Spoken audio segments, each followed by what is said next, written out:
Hello. Okay, sorry. There was a thing I had to do yesterday and it messed up my HDMI routing for stuff. So, yeah, barely caught that one. All right. Hello. We have some very exciting stuff to do today. Oh my gosh. Oh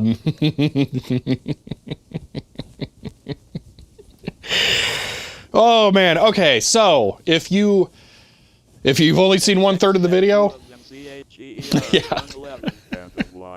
Swarm, thank you for the 111 bits there. Yeah. So, I would highly recommend you watch the video that I put out this morning. I tried to give you enough time. I'll have the one without the ugly filter. Yeah. Snowboard Monkey, thank you for the Prime sub and for 9 months. I appreciate that. Okay, what do you mean Fs? I'm seeing servers juddering a little bit. Hopefully we don't have internet issues. Not a lot I can do about it if we do. Oh man. Just got here. Oh no. Yeah, F stopped. All right. I mean, you mean it apertured? Okay. I'm not even sure how much to discuss here, because I mean, I made literally a whole video about it. The problem is timing. So let me say some stuff that's not said in the video. I have been trying to find these computers for 2 years, okay? Or was it 3? I don't even remember now. It's been so long, okay? When I did the 3.5-inch floppy video, is when I found out about these machines, and I've been trying to get them since. I got the first one in the middle of the data general stuff, all right? And I've been sitting on it waiting. That would be this one, by the way. I've been sitting on it waiting to make this video for when the data general stuff was over, and I was so excited to talk about this computer, okay? This one, I'm gonna be completely transparent here because I think I overpaid on all of this stuff. I paid $700 for this computer. It is, I think, the most expensive single computer I ever bought. This one was listed as a buy it now on eBay, and I didn't want the opportunity to slip by. Normally, I wouldn't spend that much on a computer, but I knew enough about this machine to know that I wasn't going to get another chance. And then as I started working on the video, I had another chance. Now, this computer, missed a stream yesterday. What's a new scanner? It's an Epson ES402. Got 2 for the price of 1. You mean I got 2 for the price of 2? Saw the title, but I had no time to watch. Yeah. Super rare. There are only 500 of them on the planet. Or there were only 500 made. Who knows how many still exist? 500, we can all work together to fully enable helping addictions. End of line. BGIR, thank you for the 500 bits. I really appreciate that. So that's insane luck or a curse? Curse. Let me guess. New in-box one was cheaper? Oh, no. I paid the same amount of money for this. 100, you miss every opportunity you don't take. End of line. Oh, man. Chloe, thank you for the 100 bits. So, yeah. This computer has been sitting in the front room. Okay? This is the one that I teased as well. Okay? I teased this before I bought the second one. So this is the drive set that I showed on stream. That was the funny thing. I tilted the camera sideways, and I think you guys didn't realize it. So you were trying to look for like stacked drives, and it's not. The first one came with 2 drives. Yes, the first one. Yeah. So I had that one. Okay. The thing is it only came with this disc. It has the front, the cover that goes on it. It only came with that disc, and that disc is not great as far as preservation material. What was the price of the second one? Also CHER. That much, but as dollars, not bits. But thank you for the 700 bits there, RHK. Man. I'm sorry about that, BGIRA. Circularly, we don't know. There were exactly 500. There were somewhere around 500. Yes. I mean, it definitely wouldn't make sense for it to be exactly 500 because these things were handmade. So it's not like they just ordered them from a supplier. It's not like Clevo, I think, is the laptop OEM that companies use nowadays. So okay, I had this one. It wasn't great because the only thing that it came with was a used version of an operating system disk that I didn't even know was complete. So I wasn't going to be able to make a great video about this, but I was going to be able to make a video. Then this showed up on eBay. This was a bid, by the way. It was listed, it didn't matter how much it started for. I think it was like 50 bucks or something. It started at nothing. It was perfect, complete in box. But the thing is that they showed the seller that they had a pallet of these. They have like 10 of them that are brand new, okay? So it's kind of insane that even happened, that those are out there like that, but that they have them. It's like a microcomputer reset situation, as far as I understand, for this seller. So, why is the one screen red and the other greenish? I'll cover that, because I didn't really cover that super well in the video. Aviation enthusiast friend of mine says that there were 32 specimens of SR-71 built, but it's probably correct. The only confirmation is that at least that many of them were built. Yes, exactly. Exactly. So this was listed. The seller has one that they took out and took photos of, and then they said they were going to ship you one that was brand new in box. And that meant that it came with this. And this contained all of the software and manuals and everything that mine was missing. 2 things about that.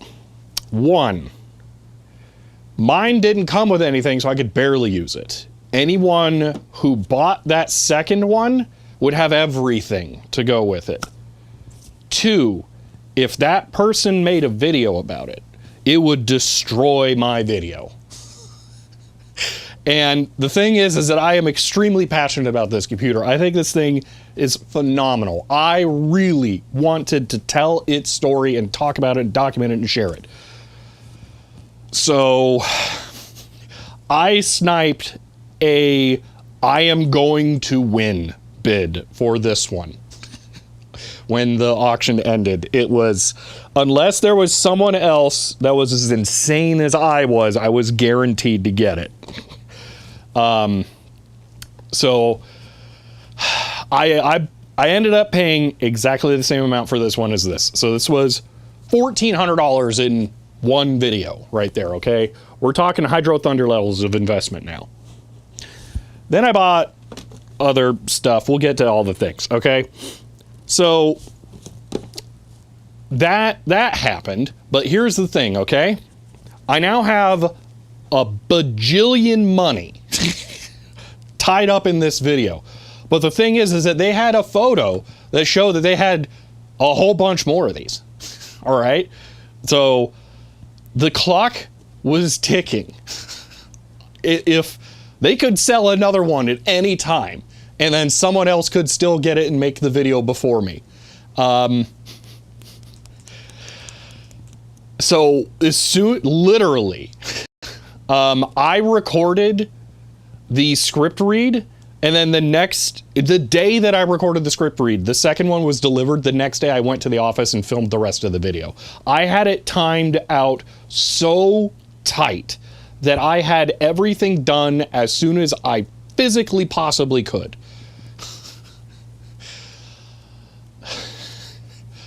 I bought the whole palette. No, I wish for the amount of money I paid. Story reminds me of the Naboo computer. It's like a micro version, but it's a whole lot more usable. So I had the video done a week ago, and I've been sitting on it since, because again, there was the possibility that the seller could list another one and it would sell, and then I would be yeah. It didn't spell check your script. Not really. There's a lot of issues. So there's people complaining about audio problems on the video. The thing is that I recorded that video and called it done as soon as I possibly could. And what I was doing is I was just like every hour checking eBay to see if that other one sold. Because if it sold, I was going to go public with the video instantly. I wasn't going to let someone else scoop me on this video because I really wanted to tell this story. So I've been constantly checking eBay. Tier 1. They've subscribed for 37 months, currently on a 36-month streak. Moonwire, thank you for the tier 1 sub and for 37 months. They've subscribed for 38 months. New Dragon, thank you for the tier 1 for 38. That's a number. 38 months. I appreciate that. Do you have a nemesis that you were concerned? No. No, there's no one individual person. Here's the thing. I don't know who was bidding on this thing. It kind of blows my mind. No, because they would have had no computers to make a video with. Pride and help we kept bugging shall be about object. Oh, no, I was having fun with the object teasing. So it's like that new palette. I mean, it's slightly. But yeah, thankfully, no one bought the $1,500 listing. Thank you for the 100 bits, David. I'm really hoping no one buys it, even still. Like, I want people to experience a computer, but that's an obscene price. Like, that's just ridiculous, man. And it's not. No. Just no. Just out of curiosity, is it still up? Good, it's still up. And I feel bad that someone's probably going to buy that because of my video, but I can't control that. So yeah, that's where we're at. I made the video and I didn't want to make any corrections. I didn't absolutely had to.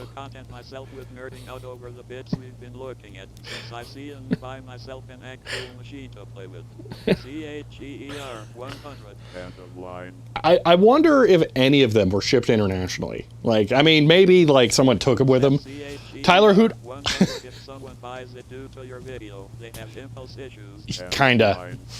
Yeah, the video does not end with me saying, I think this is a great computer for you to own, that's for sure. Yeah, Tyler Hoot, you should definitely watch my video on it. I don't want to spend a bunch of time talking about this because I assume a lot of people here have seen the video. And the video is going to much better explain the context of the machines. Since you dumped the ROMs, could someone emulate it now? Maybe. That might be possible because it's so IBM-ish. But I say ish. Yeah. We're gonna do something with these? Are they just pieces for the collection? Oh, we're gonna we're gonna do a lot. Say hello to the next Data General level series here. We'll see. Mostly there's a lot of scanning. So there were pieces that I ordered for this video that didn't come in until after it was done, and I didn't want to reshoot like I said. So unfortunately there's a lot of audio issues in the middle. So just found the closed listing notice the seller's reasonable driving distance. Yet the scanner behave from yesterday? Kind of, yeah. I saw that it's up. I haven't watched it yet. Trying to download it in 4K. Show my mom to give her a good example of what digital archaeology is all about. Cool. That is cool. I don't get to as much. When schematics. We'll get to that. There's two just like the DG stuff. Yeah, these are closer to the same. So, oh man. All right. So let me talk about some of the extra things that I didn't get to. That's already done. It's on archive.org. If you want to go grab a Flux copy of the Microsoft DOS 4 dot, that is on archive.org now. You can go to my wiki, look for the dot page, find it through there, just go straight to my archive.org page. ROMs are up on archive.org as well. So anyone who wants to take those and run with it, go for it. It's all public. What are not done are the manuals, because that is extremely labor intensive. And like I said, I was trying to just ram through this as quick as possible. So let me talk about stuff. Okay. So this is a stack of things that I got for the video, not all of which I got to use. So the first thing, I did show this in the video. Computer Devices Inc. made printers. That was one of the things that they did, essentially. This is the manual for the printer that does not go to these machines. I bought it hoping it was. It's not. We're still going to scan it, because someone out there has these computers, or well, not computers, I mean kind of computers. One of them is a computer. We'll talk about that in a second. Someone will have these, and they deserve to know how to, work on them. So we need to scan this. This is the Thermal Printer Technical Manual for... They've subscribed for 37 months and says 37.months ... That's a lot ... so much so that I think I am going to have to go and make the stir fry ... End of line. Majenko, thank you for the Prime sub and for 37 months. I appreciate that. So yeah, this is the technical manual for the printer for the 1200 series of terminals that Computer Devices made. This is a book. So in the video, I referenced that there was a book that listed that they only sold 50 machines a month for the last 4 months. This is that book. I bought it because I was going to film that out of the book, but it didn't come until after I finished everything. And then it turned out, I didn't pay attention to this before I actually bought the book. Well, here's the thing, okay? My original source for it was Google Books, and they don't really give you like, it wasn't, let me take a step back. My original source for this, I didn't pay that close of attention to, and I didn't know how representative of it would be for the final book, because I actually bought what I thought was a first pressing. It's actually a second pressing, but it's still different pressing, and by pressing, I mean publication, revision, whatever, book, nerds, not record. The line that I wanted to show in the video is directly split across 2 pages. So if I filmed it, it would look worse than if I just did the OCR scanned visual thing. So I bought this so I could film it, and then when I made the version of the video that I could do before I got the book, I realized that, so this is just like useless. We're not going to scan that. It's already been scanned. It's on archive.org. So yeah, that's ephemera that sits around for this computer now. That's unfortunate. Yeah, it really sucks because it's useless. Like here, literally, let me read the passage. Okay. Let me read this. Okay. In each of the 4 months preceding bankruptcy filing, the company received orders for approximately 50 machines a month. That's how bad the split is between the number and the unit. Completely worthless for a video. So frustrating.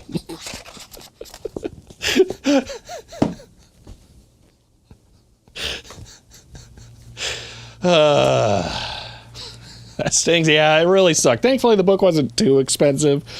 Oh, man. Going to the shelf next to the Soul of a New Machine, which I think you gave up on because you didn't realize it was more of a character study. Yeah, I didn't finish Soul of a New Machine. I don't even know where it is now.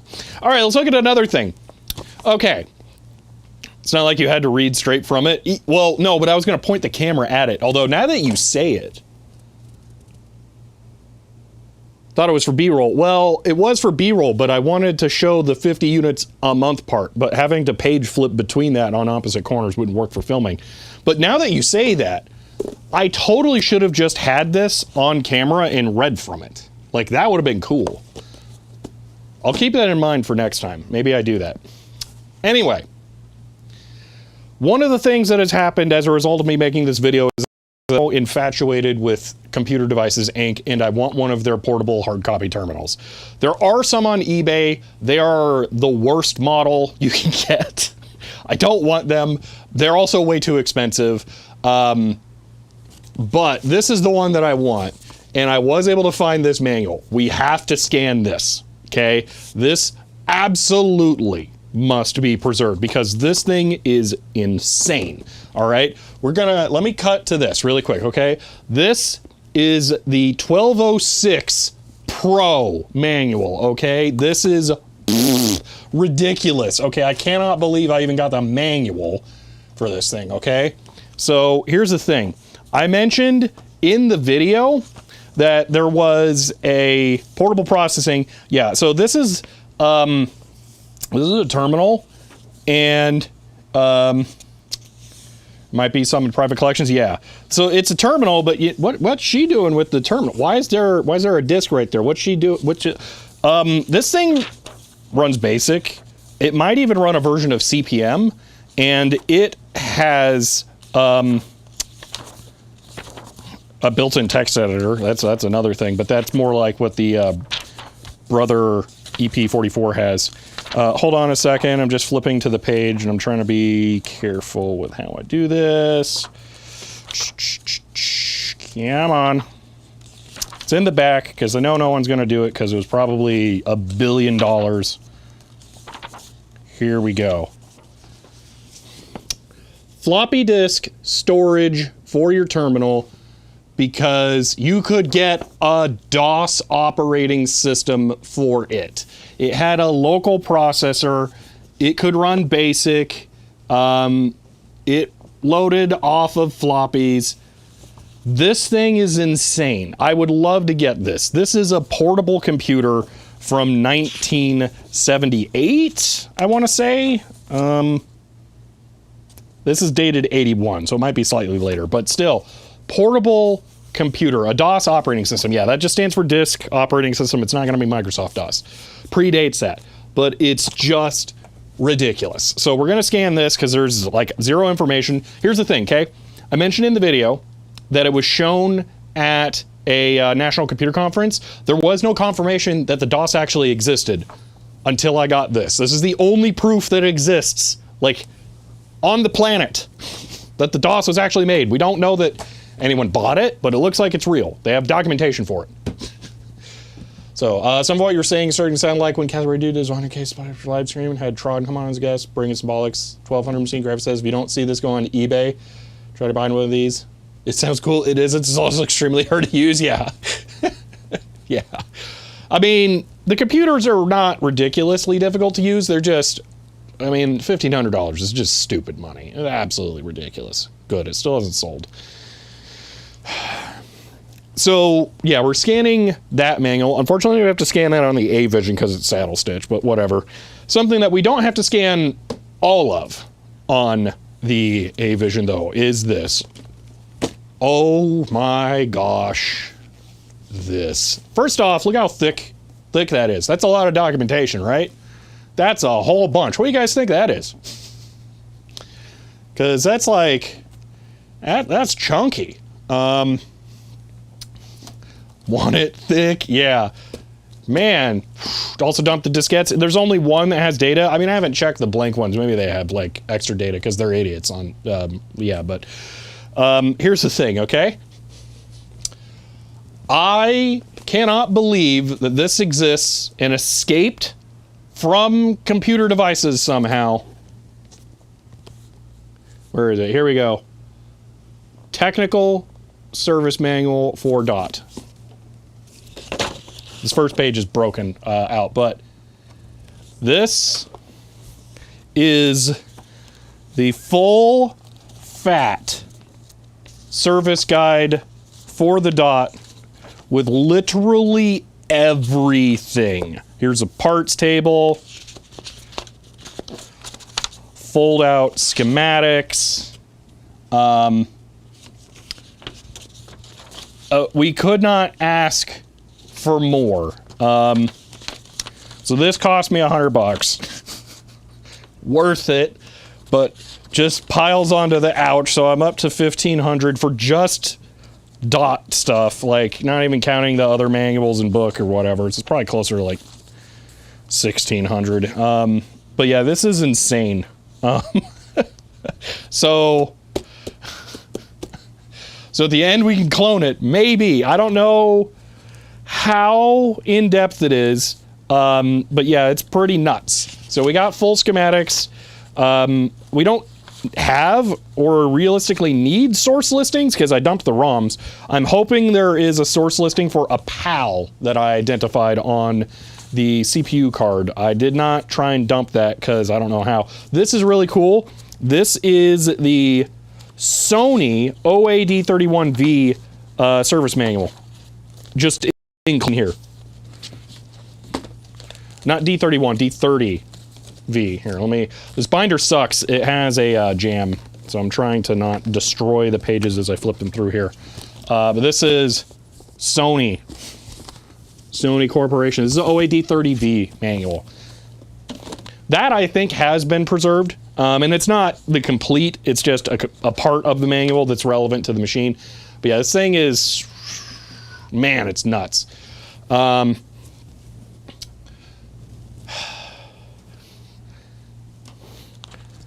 Yes, this is the one that I showed the floppy drives for on stream. So yeah, I don't even know how many pages this is. This is another one of those ones where it's chapter and page offsets. So I can't just tell you, here's how many pages it is. Chapter 6 has over 120 pages. So yeah, there's gonna be a lot. There's probably 500 pages here total, would be my guess. Although it's hard to say because the schematic ones, most of them fold out, which is kind of suck to scan, but I don't know. We'll see. So, I think that's now finally everything. That's extra. So yeah, that is a huge goal. Insane that this was available. Apparently this was available for 3 years. Somehow I missed it because they didn't list it very well. I was researching on eBay using different queries. Like Digital Ice Age said, I make complicated Boolean searches on eBay, and I was refining it to add more of the terminals now that I knew more about them. Like, they call this the mini term more often than not. And I thought maybe it said it printed on there somewhere big, and if someone who didn't know what it was would list it as that, and sure enough they did. I found a lot more terminals using the generic names, but I also found that, so. Based on the 40-ish pages from yesterday, it should only take half an eternity. Yeah. So you're saying you need to study the Epson driver source to figure out the 3 stooges blocking the USB cable door? I think we got that sorted right at the end. Using the command line program, we were able to have it scan and wait for the buffer to be completed, so it didn't take forever at the end. So we're going to scan one of the less important DOT manuals to start today, and then we will move on to some really critical stuff once we get a workflow sorted. So, all right, looking at the Wikipedia page. Who uploaded the photo? Wait, I recognize that blue tablecloth. Soggy Electric know about this thing? Yes. So I was actually on stream that I bought this computer. And I told him about it after I bought it. Or no, it was being delivered very shortly after stream, and I told him about it, and I sent him photos of it the day I got it. So yeah, he's been in on it for a while. Screen font is very tasty, bit like the IBM 3271. Funnily enough, I think they had a software package to let it emulate that as a terminal, because again, terminals were like their whole thing. All right, someone asked about the orange versus not orange here. Let me answer that really quick, and then I will open the floor for any other questions about the machines. This has a filter. Let me go grab the box, because this will make more sense.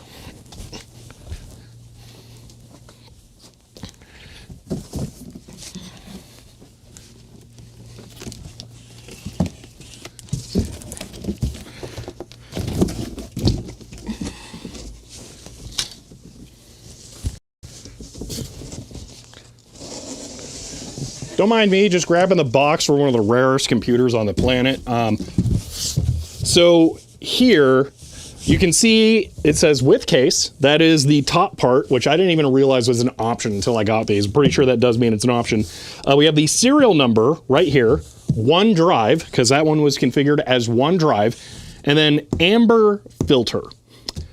So this was an option. You could get it with a color filter when you bought it. They offered amber and green, if I remember correctly. There might have been one other one that, for some reason, I feel like there's another color, but I can't imagine what it would be. So it was, you could buy it with a filter installed. The CRT is not amber phosphor. They only used one CRT for these. So yeah. High res, 1024 by 254, if I remember correctly. Full text resolution is 132 characters by 25 characters. No, they run DOS. You should watch the video that I just put up about this thing, Diego. I think it will answer your questions. All right, for those of you who have watched the video, if you have any questions, now would be a great time to ask them.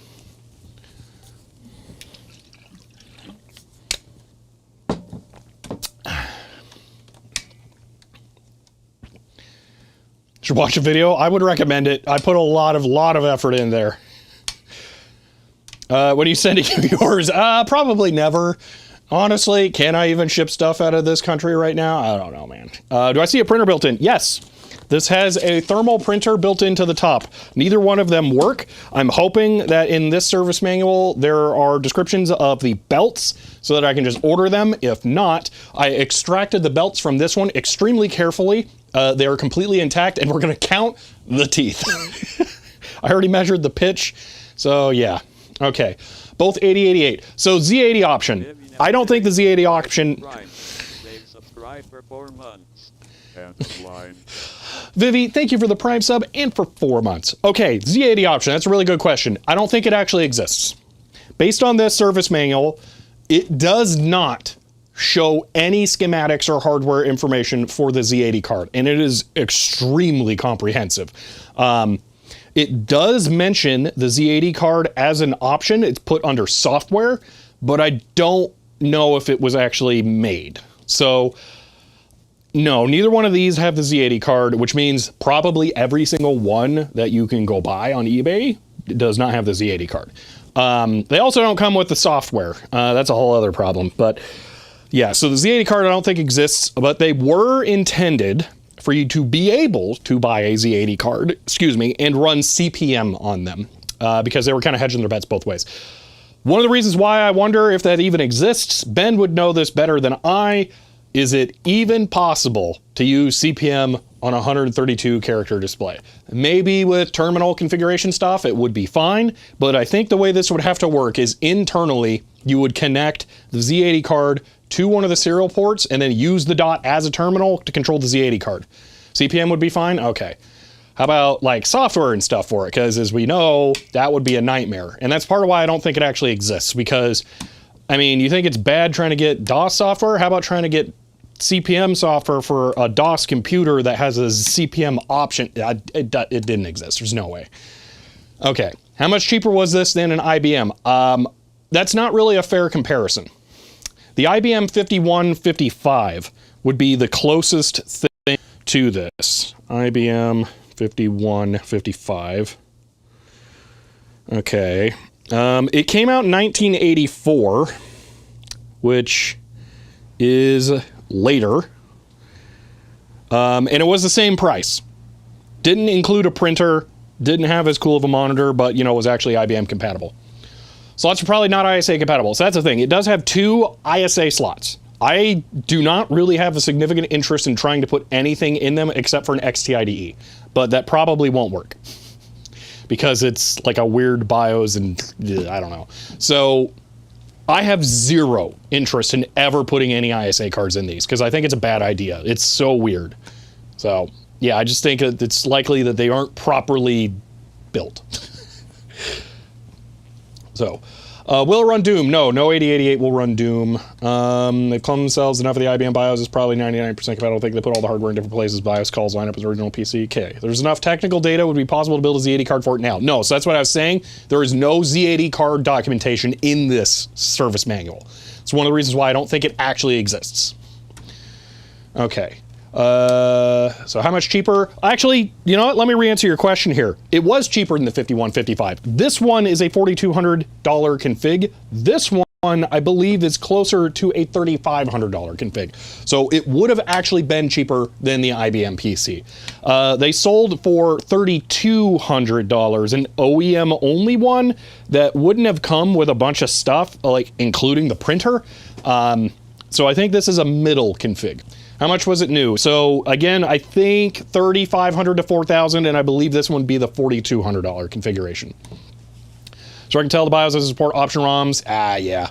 So XCIDE would need external driver. Delightful. Let's see. 5155 uses 5 1/4 diskettes. Yes. Okay. IBM didn't. Oblivion. They weren't making a smash. Yeah. Okay, what about ISA USB card? It might work, but again, you're stacking weird things there. I don't want to have some kind of like bus incompatibility issue and something short something else. The computers are too rare, and I don't need those cards in them, so just it's not necessary. So, dot diskettes had less space than 360K disks. Yes, 287 kilobytes per disk for some reason. Screen filter or coating is just something in front of the glass. It is a piece of plastic, I believe, that is amber tinted. In the video, you might, I don't know if you can make it out, but when I had the front of this one off, because I totally didn't screw up and drop an E-clip in there, the filter is just a sheet that's in there wedged between the tube and the bezel. So, like those CRT widescreens, they are insane. Didn't CPM run on the 8080 as well as Z80? So an 8080 is not the same as an 8088, but there was CPM 86, which this would be able to run, but again, it probably was never sold on these discs, and that almost certainly would not support the 132 column. Okay, biggest problem with adding new devices like XCID, ISA, USB, or whatever is that runs MS-DOS 1. Yeah, so that's another problem. This runs an ancient, decrepit version of DOS. Our best options either going to be porting MS-DOS or trying to get, they're not porting MS-DOS, porting FreeDOS 8088, or maybe trying to modify, what was it, DOS 2.0 is what you recommended, Ben, to have the modifications that this has. So, compiling old versions of DOS, maybe something could be done. Yeah, I think it would be possible. Windows 1.0 might run on it. I've had enough RAM, but unfortunately, we cannot get a new enough version for it. So 700 was a steal.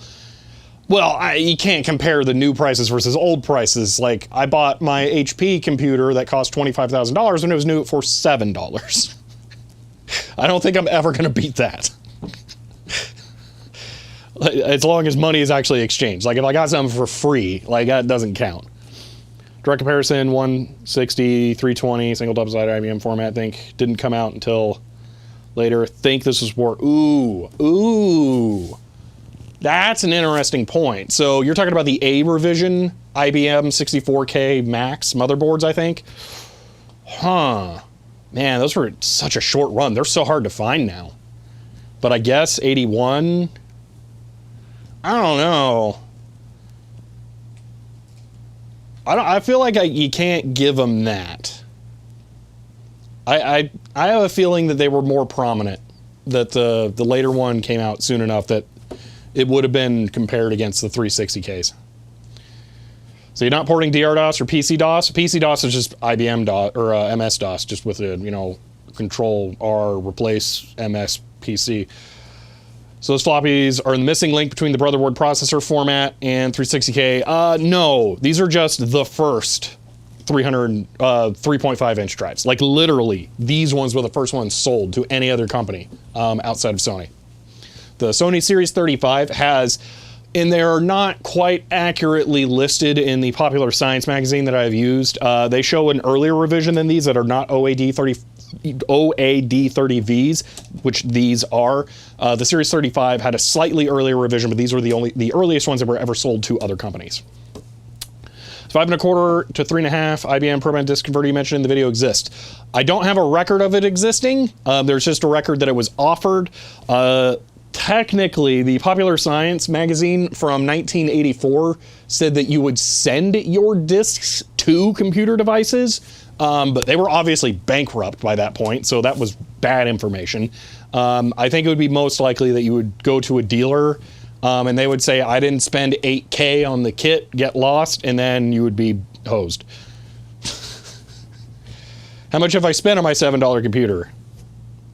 Maybe more than one of these, but not more than both. Was it not doomed to fail just because of the non-standard floppy drive? Absolutely, 100%. It may as well have not been IBM compatible. It could have been a completely different computer. Matter of fact, being something completely different might have saved it. If they just made it a CPM machine where that was acceptable, it might have worked, because then it would have been like the Jonos.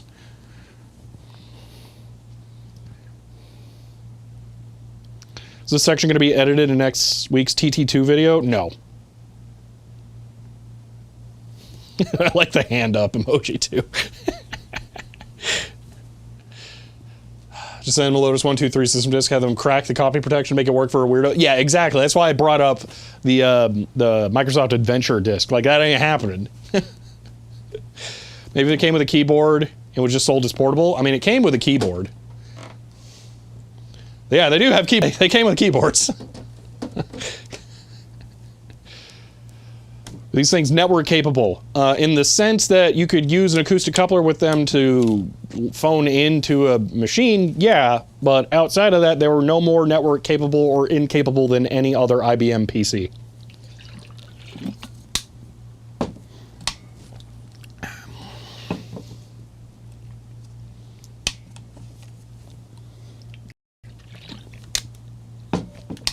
These have 2 serial ports.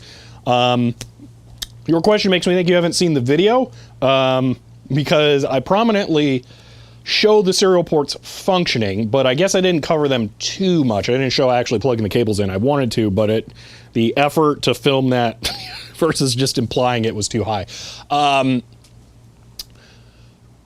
They have serial ports and they can operate as VT100 compatible terminals. So they have serial ports, work as terminals. They also, the serial ports are just COM1, COM2. Didn't do your homework? That's all right. So 1200, I don't know what the maximum baud rate for these serial ports is, but if you got the modem, there were 2 configurations for that. One was 300 baud and one was 300 or 1200 baud. You sure about the VT100 bit? They mentioned VT100 hardware so much in all of the documentation. We can look through the manuals later. Your ROM assembly suggests no chance. Maybe they were lying. I don't know. But yeah, it mentions VT100 a lot, so we'll see.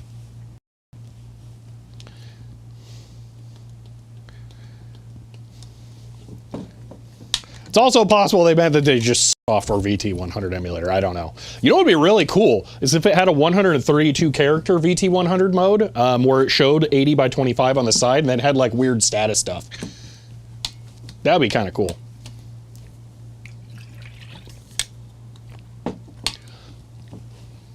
Yeah, Vital Knieve, I can't overstate how insane the BIOS is on here. It's crazy.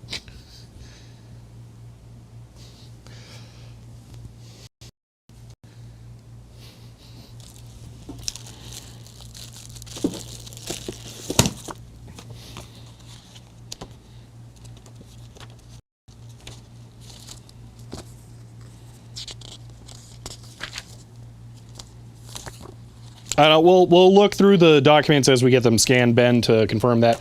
I don't know. Words being different, differences between the ROMs. So I looked at the version numbers that are handwritten on the ROMs. There is no difference in that. The dates are different, but I suspect those are the dates that they were just burned. So I don't think there is a difference in the ROMs between these two machines.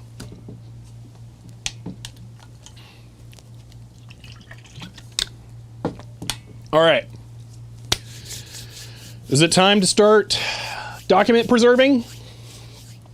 It seems like we're starting to run dry on questions. We can continue asking questions as we get into the scanning, but for right now, I think we should do that. Deck Rainbow is very similar to Subject Setup because you boot from disk A, B, uses terminal. Ooh, that's cool. Power Up has setup screens, but they suck. Yeah. Well, I kind of like the setup screen on this, actually. So, how much work did it take to get them working? I literally pulled them out and turned them on. This is mind-blowing. All three drives, flawless, work perfectly every time. I have never encountered an OA D3X drive that just worked. Matter of fact, there's a machine in the front room that I just got recently that has two OA D31Vs in them. They're all gummed up. We're gonna have to tear them apart, relubricate them, all that fun stuff. Why is the sky blue? Because the refraction index of light going into the atmosphere scatters more blue light as it reaches the ground, which makes it easier for your eyes to perceive.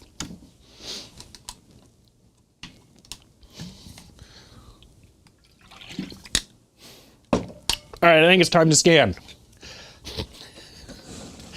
So, I'm going to pick out the first thing we're going to scan, and it's intentionally not going to be important. Just because, you know, don't want to accidentally run the first thing through and destroy it and then be all sad like. Did you check them for REFAs? No, actually. I probably should have. Oh yeah, so let me state this. You'll notice they're not on. We're gonna do full recaps on both machines before we really try and use them again, I think. So I didn't mention it in the video. The CRT on this one was doing some VT200 wobbling type stuff every now and then. So I think the analog board on that one needs recapped. The power supply on this one needs recapped. I would like to just replace the CRT card caps on this one just to be sure. So essentially, we're going to go through, make a full cap kit for both, reorder two sets. We're going to fully recap them. So, because I think we had something like with the Dasher, where the caps were fine, but they were just too far gone. It's a little weird that these ones are bad, but they probably degraded so much, having literally never been used, that they just weren't going to come back. I don't think they could reform enough in circuit. And unfortunately, since it's a switch mode power supply, there's no way to reform them, and I would have to reform. It would be so much work to reform all of them that I would just rather recap it. So. The fact that they just worked is a good sign. Yes, it's really good. All right, let's open our first manual. Because we're not going to scan the actual dot manual first. The first thing we're going to scan is this. The MS-DOS Disk Operating System User's Guide. Because this is probably exactly the same as every other DOS 1.5 manual. So, computer devices license, documents, our thing is subject to change, blah, blah, blah, blah. Dude, this is totally just a printout from a computer that they put into this thing. Like, the font, clearly daisy wheel. This is actually typeset. Like, nice, not nice. So, yeah, there's a difference between a manual that they wrote themselves versus one that they basically copy-pasted. But we're going to scan this one first, and then we will move on from there to probably that one next. There are some other good ones here. Your dot file cabinet, file editing and housekeeping on the dot. That's a little weird. I don't know what that is about. That wouldn't be in this. And then we have Business and Fun with Basic, a sampler of basic programs for dot. That's weird and unique. And then we have software decisions. I'm pretty sure this is a software catalog, so we're definitely going to want to see that. Pretty sure we already know what everything is, or at least I do. No one else knows anything about this computer. Let's be real. So yeah, pretty sure I know what all is in there, and it's not that exciting. So let's scan this one first, and yeah, that's pretty much it. So there we go. Scanner, boom. Manual, supplied machine readable format, Microsoft, in the OAK, the OEM, have to provide documentation, hardware specific mode and format. Yes. All right, there is one scanner that we're not ready to use yet because I have to unbind this. Now that I think about it. I gotta do the thing I did yesterday. It has the exact same binding as that wheel rider manual. So let's pull this apart. Oh, they did this one different. Weird. It's backwards compared to the other one. Okay, let me grab the pliers so that I can ply it apart. Oh gosh. Okay. Good thing you use this kind of binding, not glue. Yes, none of the documentation for this machine or the other things uses a glue binding. So we get to full flat scan everything. Good thing you practice on the IBM manual. It's almost like I planned it. Dot emote when. You know what? I might be down for it. That's pretty jamming. I'm pretty sure Digital Ice Age is going to make a vector out of the dot logo once I get some scans up, or maybe after he realizes that I had the dot badge as a photo on my wiki. And if he wants to share it, I will totally make an emote.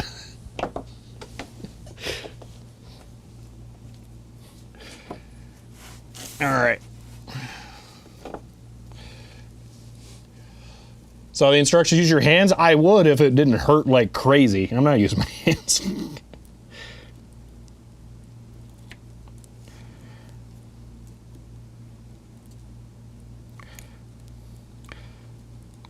It's kind of funny. These are, I mean, they're not the only examples on the planet because, I mean, there's more of them from the same seller, but they're the only ones in like collectors' hands that are, and they're going to be like messed up here.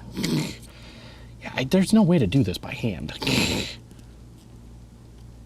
Not trying to just because you called it out, but it's not, working as well as the IBM one did.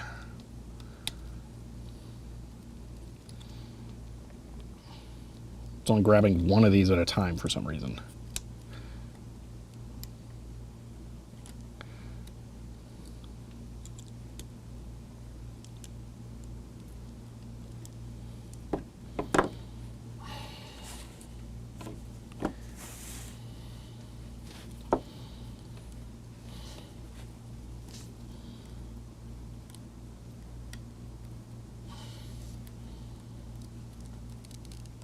Oh, that'll work.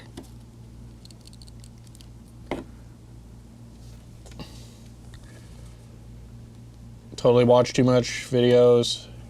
Just about to fast forward the binder bending procedure. Want to get to the scanning part? Sorry. Man. The only ones in mint condition? No, because there's like 8 more of these on eBay right now. You can go buy one of these right now if you wanted. It would cost you $1,500.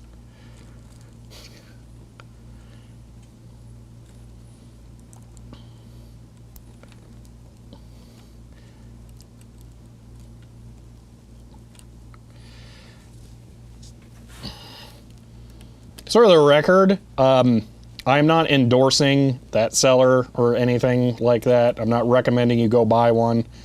I think the $1,500 price is obscene, and I intentionally do not have an eBay affiliate link because I think that is too much money.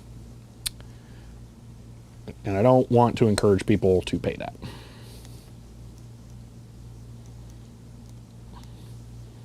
I was going to put that as a pinned comment, but I felt like that drew too much attention to the listing, and I'd changed my mind.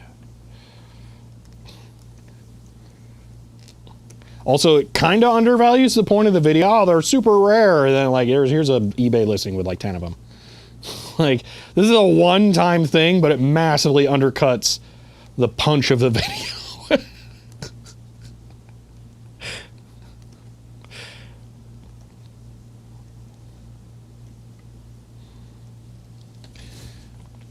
As other stuff is way overpriced, he's saying you don't want to pay $5,000 for a TRS-80 clone? The thing that blows my mind is that one sold with bids for $3,200. Okay, I feel like I overpaid for this at $700. Why did someone pay $3,200 for a TRS-80 clone?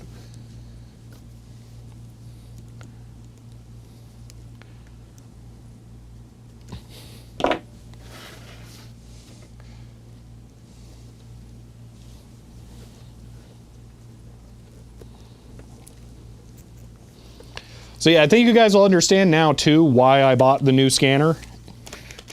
I was preparing for the scan apocalypse that is upon us here. So we're going to be scanning for days and days and days and days and days and days and days. No room to judge. I was dumb enough to pay $150 for a blue and white Power Mac G3 back in 2006. Hey, if I was dumb enough that I gave one away, because I just like, ugh, Mac, gross. And I gave it away within the last decade.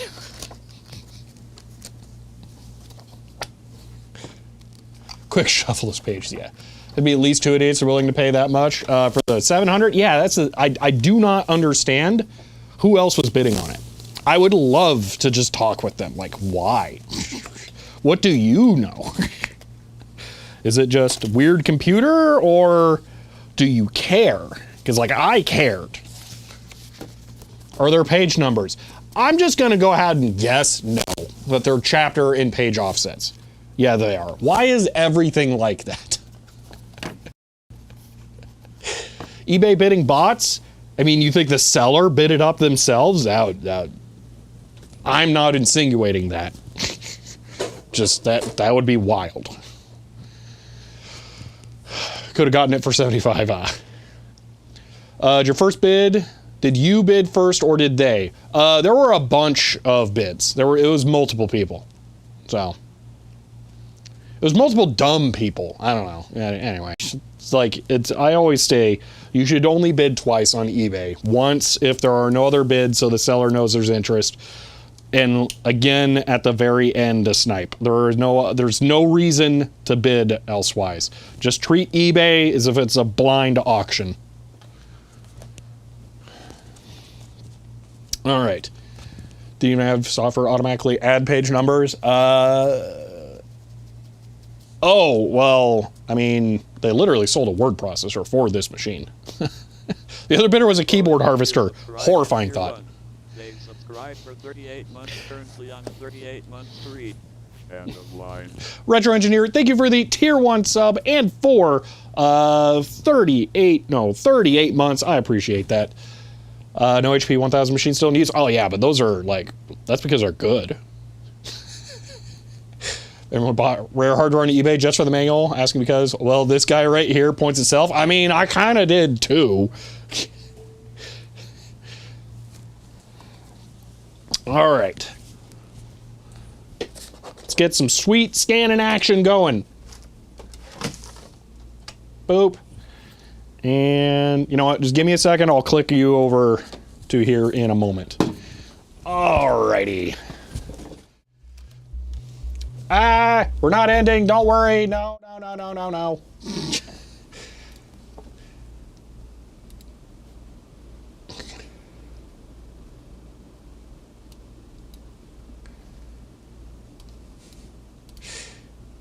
Sorry, just give me a moment. I have accidentally clicked the close button. Oh, that's what I did. I full screened no machine on my server. There we go. Now that's not gonna accidentally close the stream. Okay.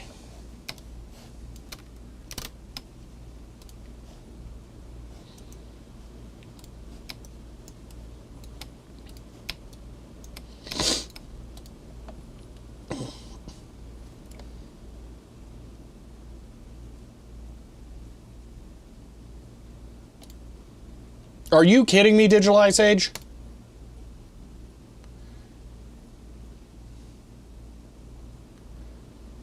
Are you still here? Are you kidding?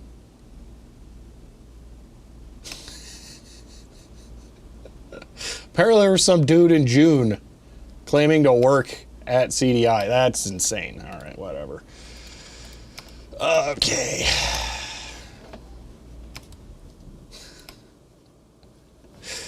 I'm distracted. Hold on. Okay. Boop. We there? Yeah, we're there. Okay, let me just flip these around so I can actually see. Okay. Ah!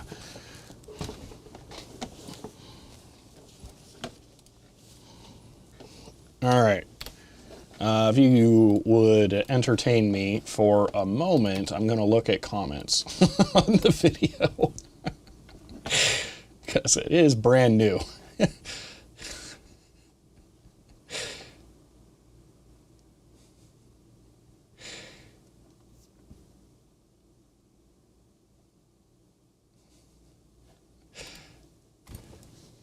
Let's see.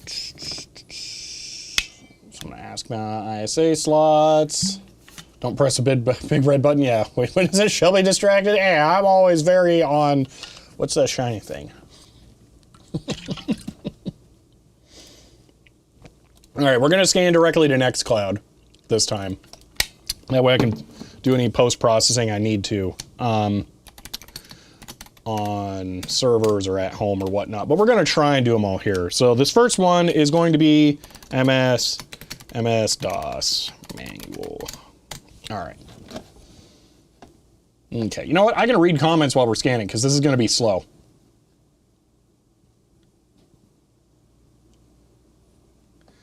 Being said, exact Blue and White G3 has since been upgraded. That's cool. Okay. So, let's do a couple of test scans here really quick, and we're going to build a scan command sample, I think, here. So, not that. Oh, did it not save our scan image command? Oh, I'm so mad. That sucks. I'm going to plug the scanner back into the hub, by the way, because I think we determined that it wasn't USB hub issues. It was stupid software issues. Patrons get read-only access to the Nextcloud folder. Instantly view documents as they're scanned. That is something that would be an absolute nightmare to do. I have considered doing something like that in the past, but you get into some legal issues where you are then paying me to access copies of things other people own the rights to. That's not a great thing to do.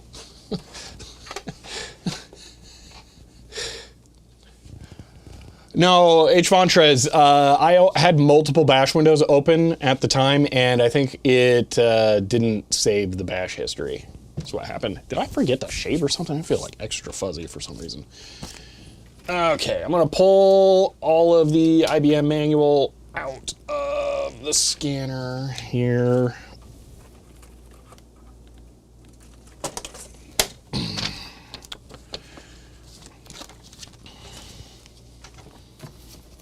Okay. I do have this fully scanned, so I don't have to worry about that.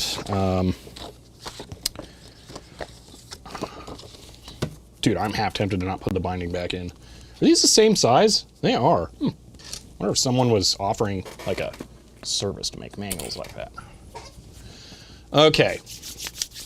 Did get to see Object Week early? Yes. Unfortunately, I couldn't post about it places. So, like, if you want to see more info about the dot, one of the places you can go is wiki.techtangents.net.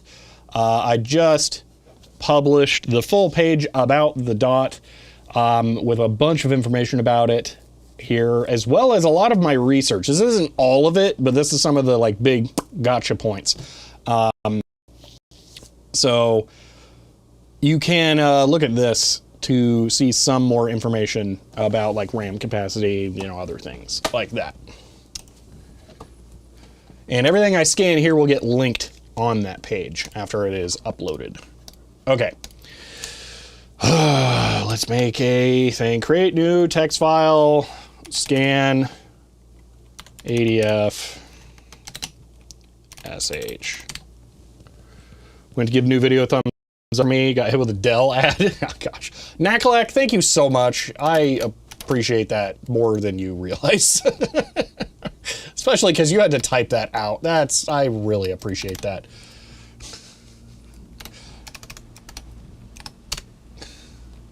Okay.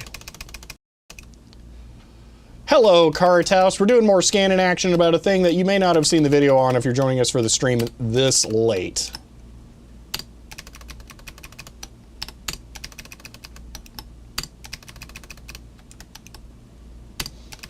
Okay. Here's what we're going to do. I want to test a couple of format things like this. We're going to change the number output, see if it properly increments this. I want to try changing the color values to make sure that we can properly get white and black data. I just want to do a couple of test scans like that before we let it rip through everything. So I'm just going to put the first 3 pages in here, which has the full warranty and everything.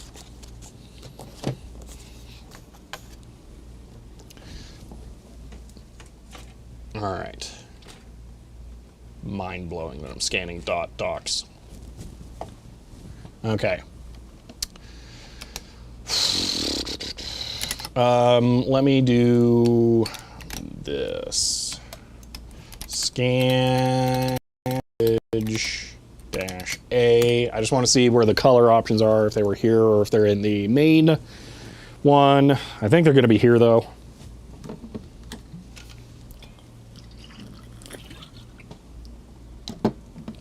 They're there. Yeah. Okay. I'm not going to crop. We'll do cropping as a post thing. Anyone else getting ads for Ritz-Carlton Yacht? Oh my gosh. Why does he use PNM as default? I have no. Okay, scan image dash H. Let's look at the color options. Are there color options? Oh, it detected the printer this time, scanner this time, and listed its things. Interesting. Okay. To get a list of all options for Doodad. Well, let's just try that.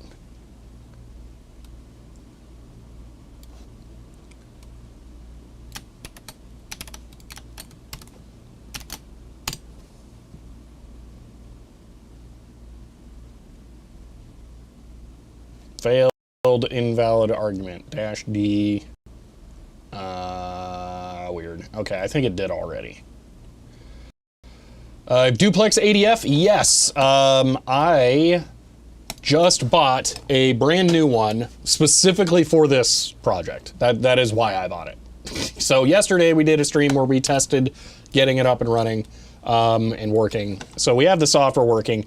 I just need to... I want to do a couple of things to make sure that my scans look good.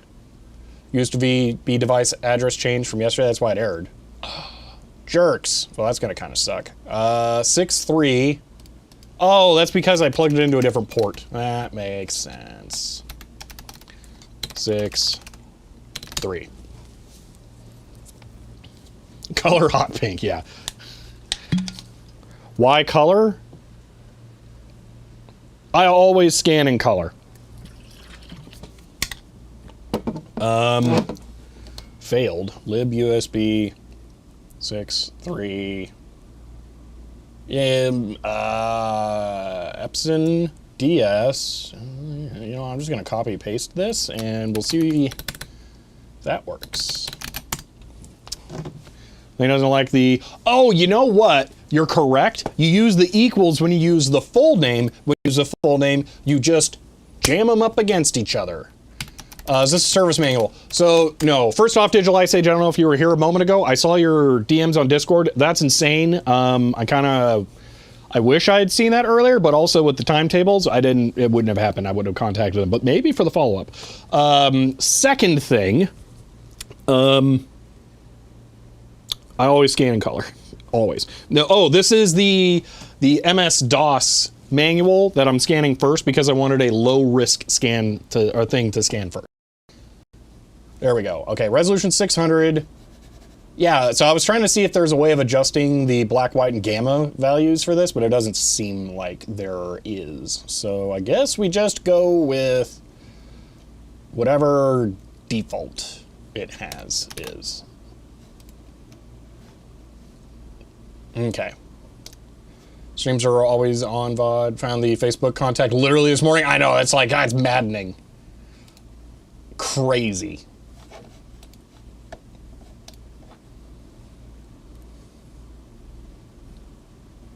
Okay, I think we can just try this. So, scan, chmod plus x, scan ADF, go.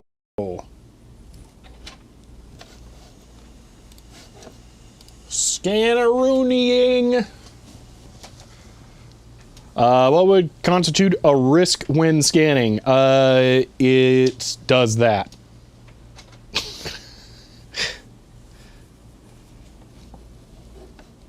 Okay, it did not format the numbers correctly. Excuse me. We got the percent number 0D, but it didn't do it. It didn't reject it, but it didn't utilize it either. Why? Oh, you can't see that. Okay, so the name format was this, but it didn't use the prefixed zeros. Why?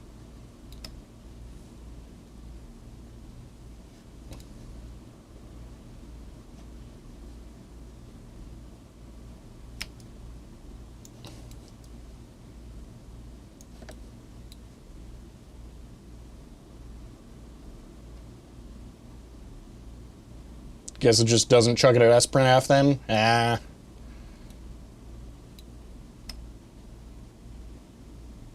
We still can't see. What do you mean you can't see? Oh, fair enough.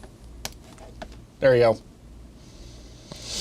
All right, so that's what the command was I just ran. It's the same problem with space and equals? No, it just ignored it because it worked. Wait, it totally ignored it. Wait a minute. IMG versus out. It's like it ignored that parameter entirely.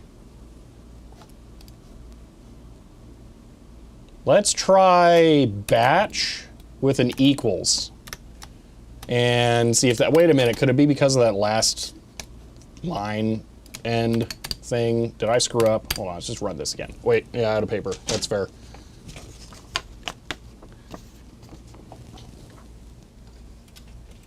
Okay, reloading, rescanning.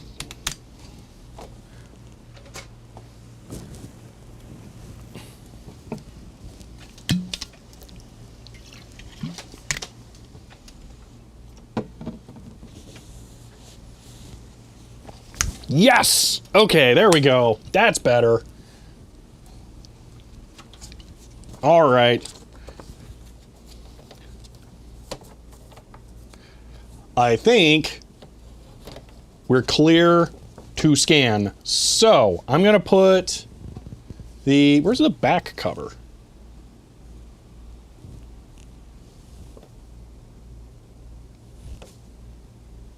Did I just lose a sheet from the manual?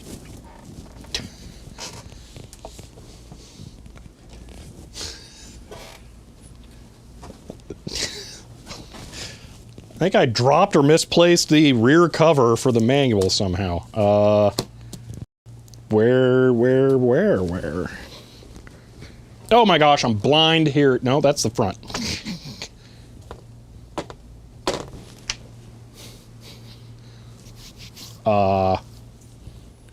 That's all paper. How did I do that?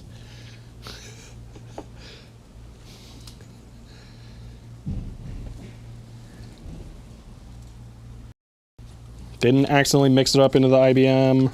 No.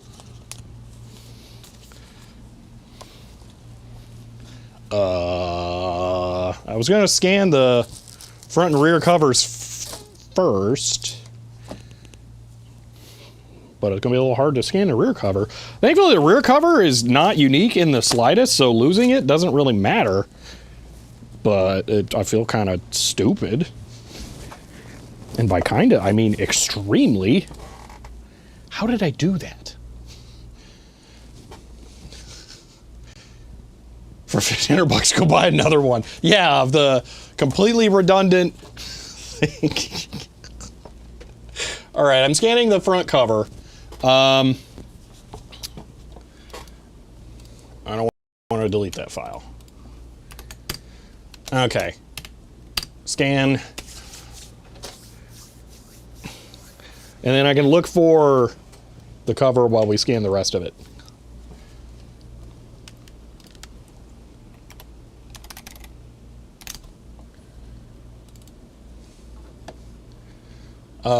Just for Digital Ice Age. There you go. Because you know you want to vectorize a dot.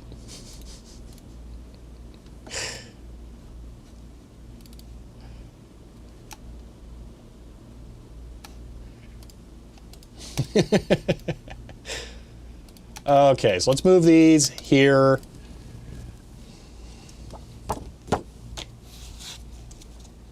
Oh my gosh, the cover was on the back. I'm an idiot.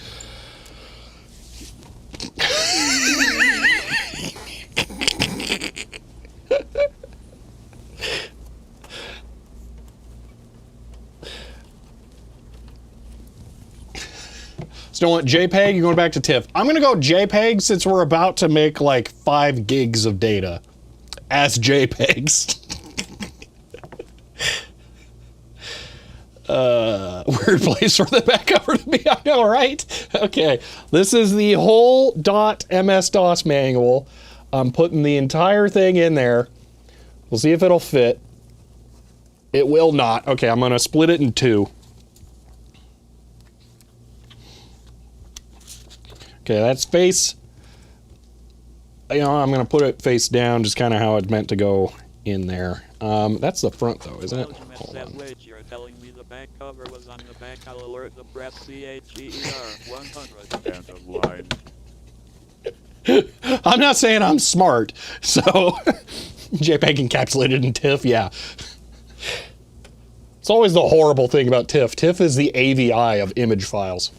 Correction, you're going to, this is Linux, split it in twain. Oh man, that is way better. All right, I tip my hat. That is a top tier pun. Love your videos. Curious if you would fix or make another Windows 98 PC. I'll say this. I will never make another anniversary PC. But there will be a video at some point that features 1, 2, 3, 4, 5 1999 era PCs all at once.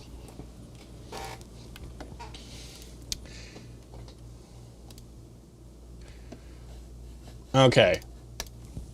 Let the scanning commence. Let's get set scan page num 3 now. Not necessary. Oh, look at it. I'm gonna try and be hands off. We'll see what happens. Because there's like, it's a lot of pages to go through, man. You hate printers? Good news. This is the opposite of a printer. All right, so one nice thing we can do is if we go back here now, we can actually preview the files as they come in. So I can go to browse, browse here, sort by descending, zoom this in,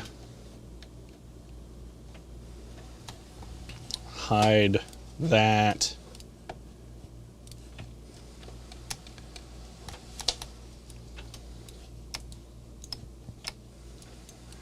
Boom.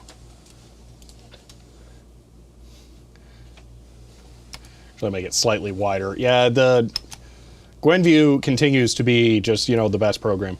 So I'm going to do myself a favor. Dot. Rename and hide. Problem solved. There we go. Now we can see the last 2 pages, sort of. All right. I can't make them squish any closer, so we can either see just the last page or not. Maybe we'll just go with just the last page, but I think it's always going to be the blank one, isn't it?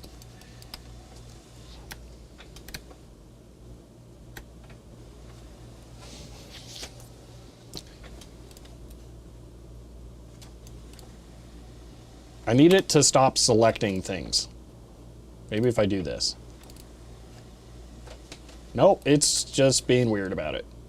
I swear this would do like a fixed position. I guess that doesn't work. Okay, never mind. Just want to make last scanned image source in OBS. Oh, you know what? Actually, we could literally just use my... I literally wrote a program perfect for this. I didn't even think about it.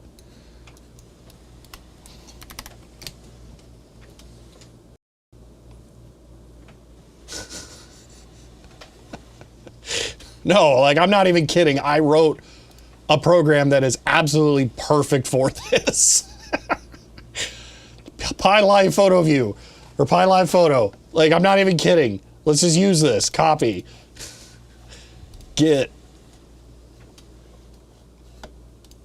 Hold on, maybe I'll just open this in a new window. Do it this way. The HP cards, I mean, they're right there. You can probably see them. Oh, wait, no, they're not over there. Yeah, they are. They're over there. They're in the background. You can see them right now. That's not the answer you wanted. I don't know. Current videos are backlogged, and I don't know when I will get to them. Come on, Git. You should know I want to clone. Don't tell me my silly suggestion was useful. I mean, I'm not kidding. I literally have a program that is perfect for this.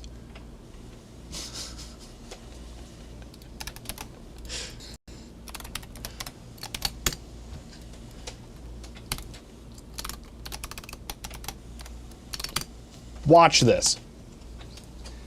Boom.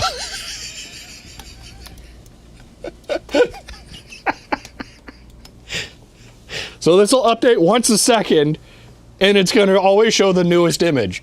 We can scroll down, and we can see all of the previous ones. I wrote this for astrophotography, so you can see the last image that was taken when you're doing a stack, but like, it is flawless for this. It's so good. All right, it finished the first half already. That was so fast. Oh my gosh. How smart do you think it is?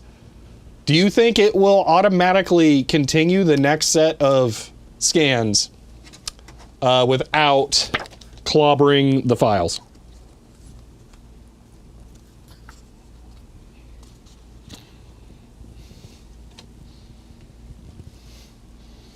Show image by pairs, both sides together. You're asking for features that are not part of the original spec of this program. Okay, I am adding the rest of the manual. Did you disable the automatic feed? I'm not mean. Oh, well, that's not a setting on this, I think. Additionally, I don't want that. But let's find out if it continues from the number, or let me look at the, maybe there's like a number point.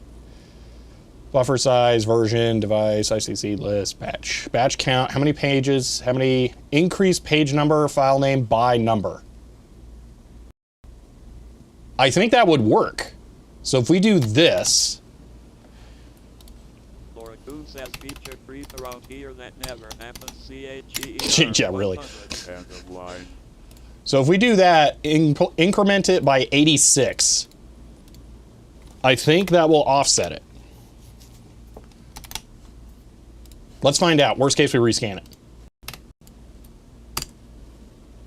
Scanning page 1, incrementing by 86, numbering from 1. So is it going to be 86 or is it going to be 87? Because it should be 87.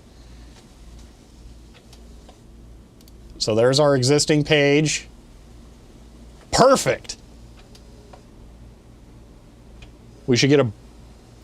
Yep, that's it. What's this 173? Oh, no.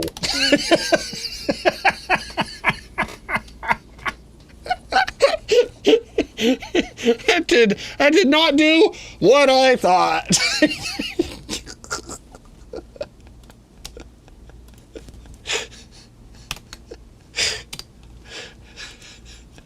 What you needed to put was increment not equal offset.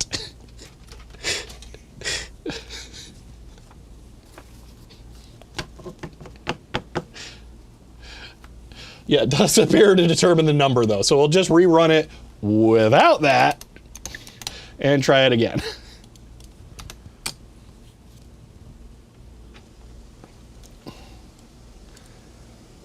One part, okay, this might overwrite this. Let's find out. Is you smart? 86.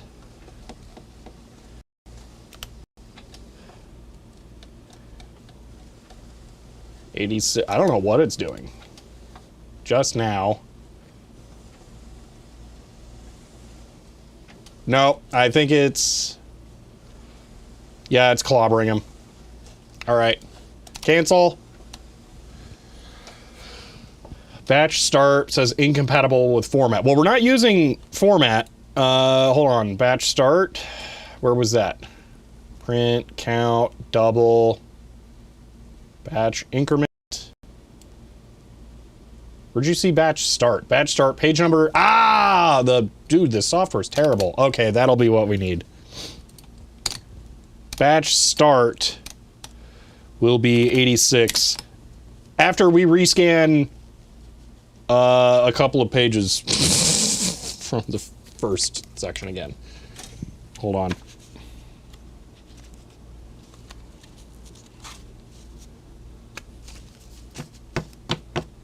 Probably 87. Yeah, probably 87.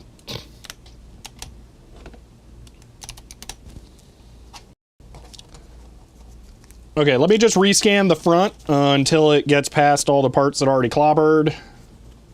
Oh, it's not too late. We just rescan. Yeah, we only need to rescan the first time. We're not doing all of them. Actually, we only need to rescan the first 5. 2, 3, 4, 5, 6, 7. Okay, doing the first 8. That way I know it overshoots and doesn't leave any partials.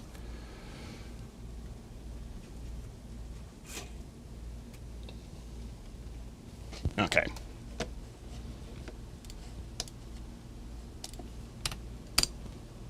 So that should do the first 16 pages.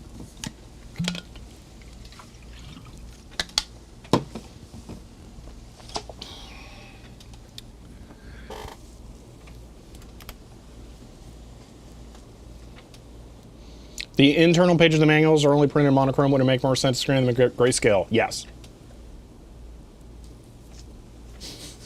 A swarm is correct, though. You're both right, and I will be doing what Swarm said. We'll grayscale the inside in post-production.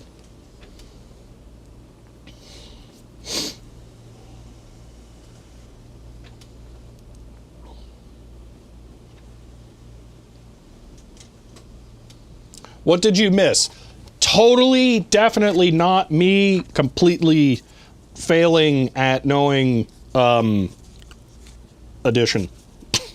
Now, we figured out a weird quirk with how the scanning software works. I'm going to have to expose a parameter for resuming scans at an offset.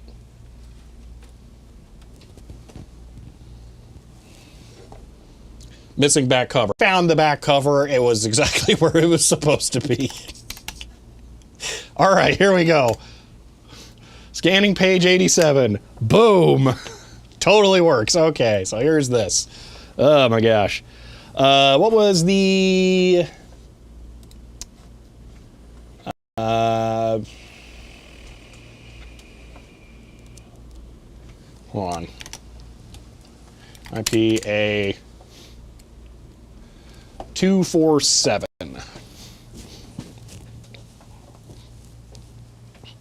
Oh, I guess all the stuff is over here. You know what? I'm just going to leave it as an image because I'm going to want to look at it anyway. So there's no reason to have it not be this. Yeah, there we go. Okay. I am going to read some... Why is this not updating? Well, okay, there we go. It's going to get the right page size, be so much better, but as you say, easy to fix and post. Yeah, you'll see my method will make it super easy to fix and post.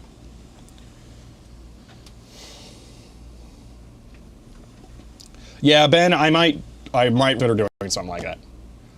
All right. You guys want to read comments on the video while we wait for this? Let's do this. All right.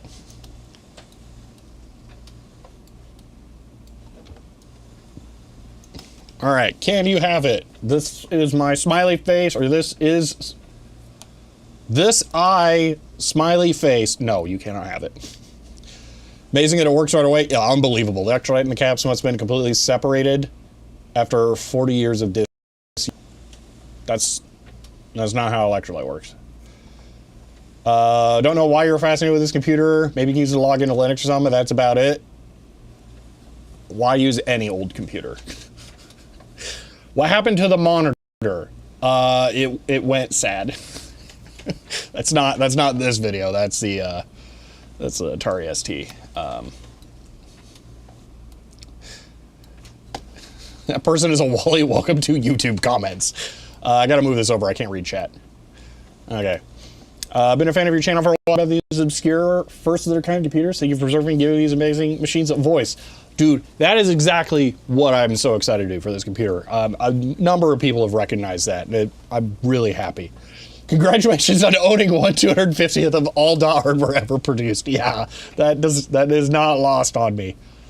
Philcom is file compare. Is it a diff? Oh, that's weird. I need another. No, for $1,500. No, I think I'm good. Please correct me wrong. Wasn't Sony SMC released in September of '82? No, it was not. Well, wait, actually, it might have been, but it didn't matter because the Jonas was released in June. Go watch the other video. Enthusiasm is something, and don't like bots. Okay. That's also iffy. Minor criticism, screenshots get changed way too fast. Yeah, they kind of do. The moment I concentrate on the content, the picture's getting replaced by another one. Please allow the audience more time to comprehend what's on screen. That's a difficult one, because I talk fast, and I don't like videos where they just waste a bunch of time with music. So I don't want to. Fitting to their guide in history, I appreciate that. Best geek out so far was number 2 when you recreated CD-ROM controller. Yeah, that was really good. 3 is the Apple III just worked. Yep. There is no like boom moment like that here. Just finished scanning, by the way. It's too fast. Now we know where all the dots went. Yeah. Transferring serial doesn't work. Dude, well, let's just start processing. Oh wait, I gotta scan the rear cover. Hold on. One more.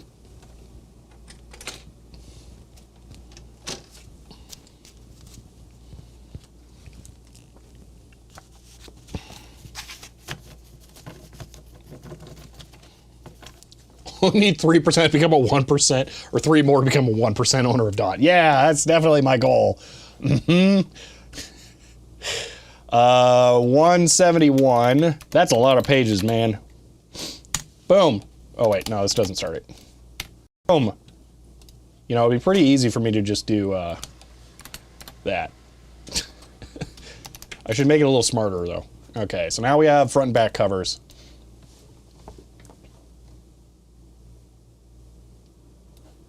Did I just clobber a page?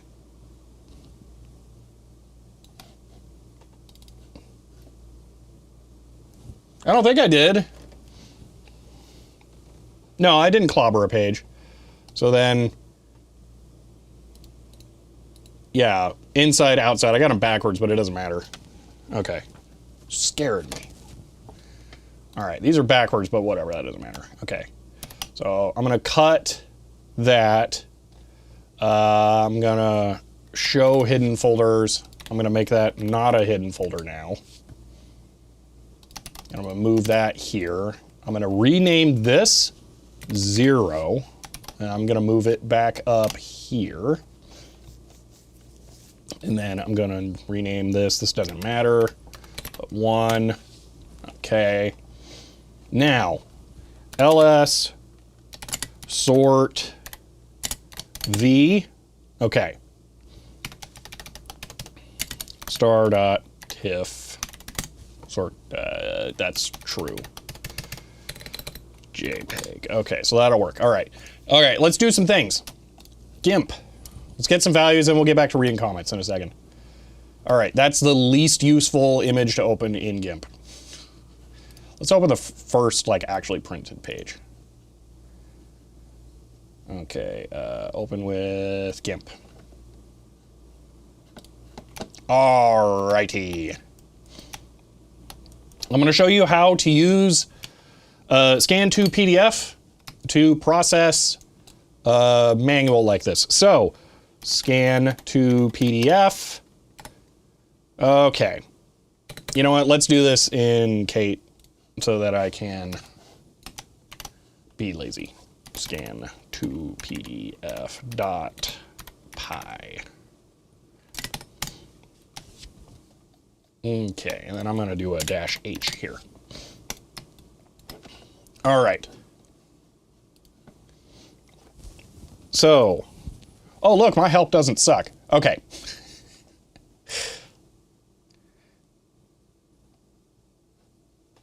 So yeah, we need the covers. So let's do that really quick. So under covers, well, we'll process those in a second. Let's do everything else first. Okay. So we're going to do a margin crop. So a margin crop is provided as a list that is top or left, right, bottom, top, bottom. I know numbers or words. Okay. So -M margin crop. So first thing we need to do is look at this, and we're going to use the select tool to figure out what our crop factor is. So we're going to bring this in, and then we're going to see this. So the size of our box for that is 933. That does make it bigger. So it's about 930. If we make it 950, we will barely cut into this, which is useless space. So our left side, we're going to crop 950. All right. Over on the right side, it's probably about the same because it uses the gear to track stuff. So, oh, it's looking like 900 maybe. Let's go 920. Maybe 910. Let's go 910 for the left side. Or right side, 910. Top, 0, because it starts when it detects paper. Bottom is, I don't want to look at comments right now. Bottom is this, that tail. We want to get rid of that. So we'll barely pull that up into there, and then we'll set this down to the bottom. Boom. Our height is, holy moly, that's big. 4,183. That's a lot of pixels. Okay, so that's our margin crop. So that will crop it down. Is there an OCR option? -O. Yes. Now we need black and white leveling, except I think this scanner software already does that. Yeah, I don't want to crunch that anymore. It's already too bright, so we'll leave that as is. Yeah, I don't want to do any more color processing on that. So that will leave that alone. Our page ordering is pure sequential. We don't need to do anything related to that. Crop the binding holes so OCR doesn't get confused like yesterday. Nah, I'll let it get confused. I would rather have those in there.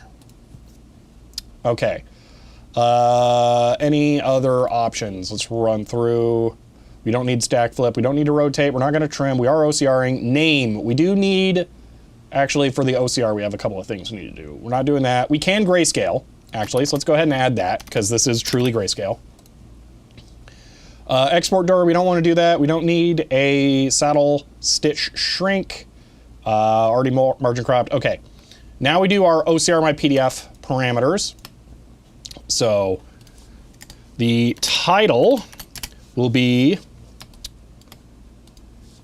MS-DOS disk operating system. We're going to set our optimize factor 2, and we're going to set our JPEG quality to 75. Okay. Front and back covers. We will do that in a moment. Don't worry, I got you. So let's do that right now. So this is our back cover. That's, I didn't do that correctly. Hold on. Open with GIMP. Open with GIMP. Okay. So here's our front cover. We're going to go ahead and just manually crop select this.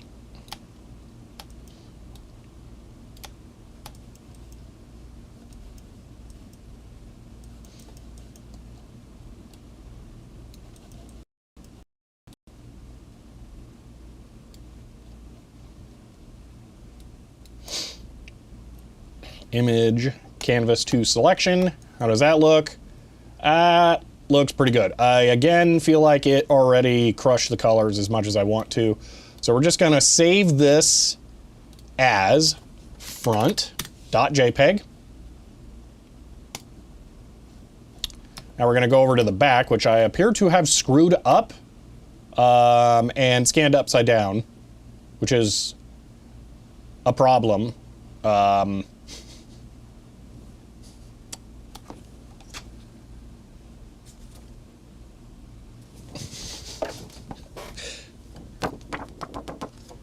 Title on the cover is different from page 1.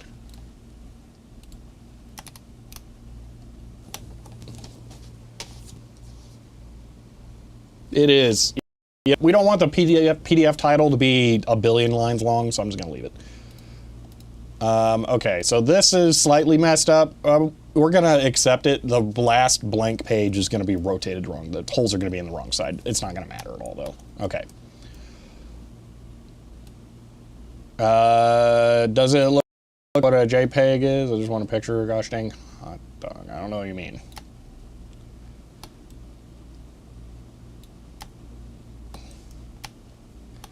TIFF is extra overkill when you're doing like the whole thing.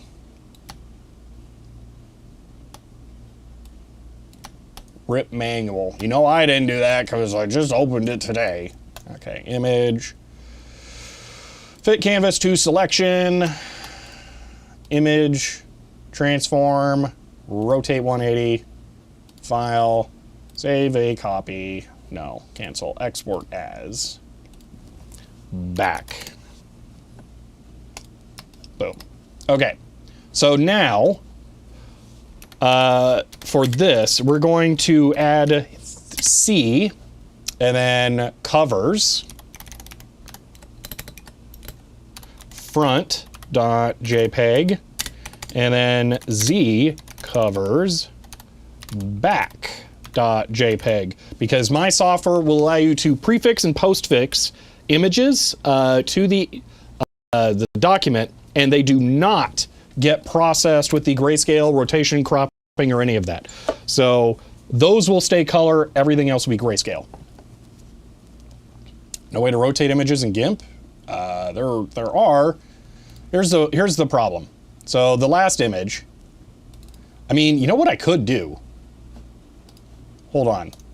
Open with GIMP. There is a solution to this. It's delightfully hacky.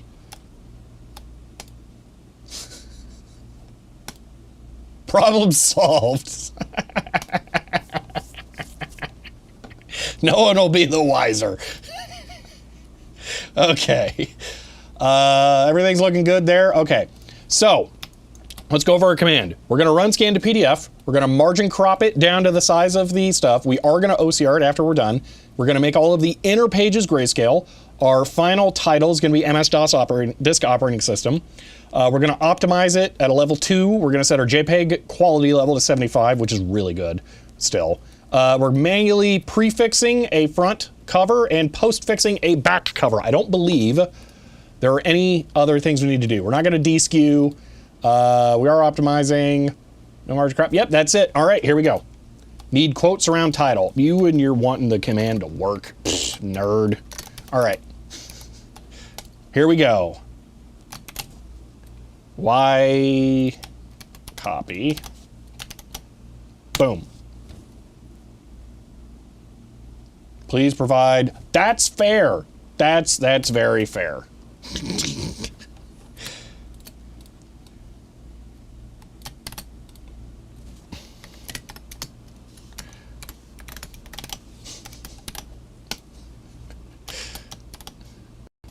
Boom.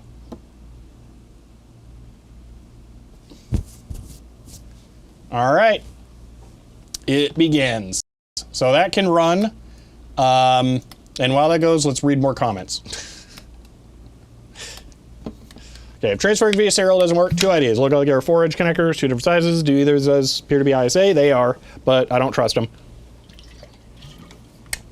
Bridge it to an external ISA backplane.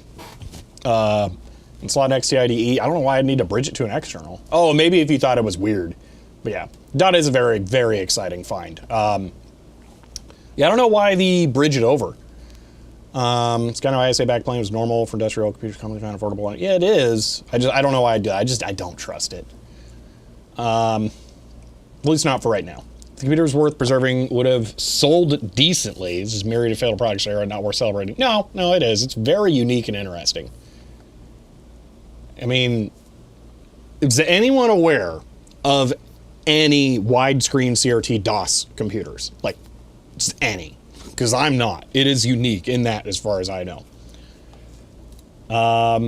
Guessing maybe similar rarity universe to the Centurion. I would not be surprised. There are more than 500 Centurions made, actually. For Plink Media, is these non-standard drives, use standard 3.5-inch disc.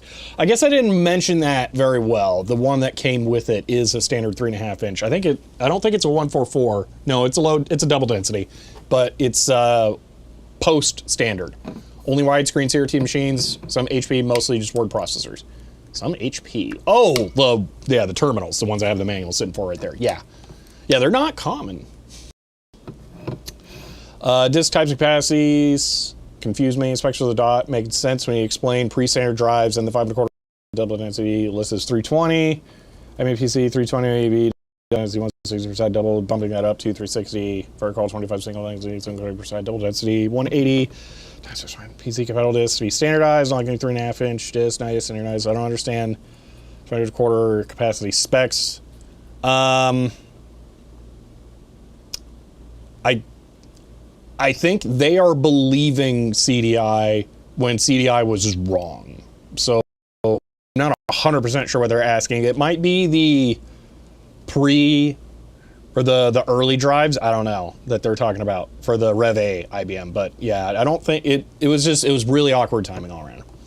So I need to get Doom running on them. Not happening on an 8088. Where's this thing been hiding? Kansas for the unsealed one. One of those came across my bench in 1886. Man, that's impressive. To use your arithmometer to fix it? No, I'm just kidding. Printer problem, if I remember correctly. I would, Xerox also used widescreen vertically. I mean, that's a portrait layout. I would bet that's more common.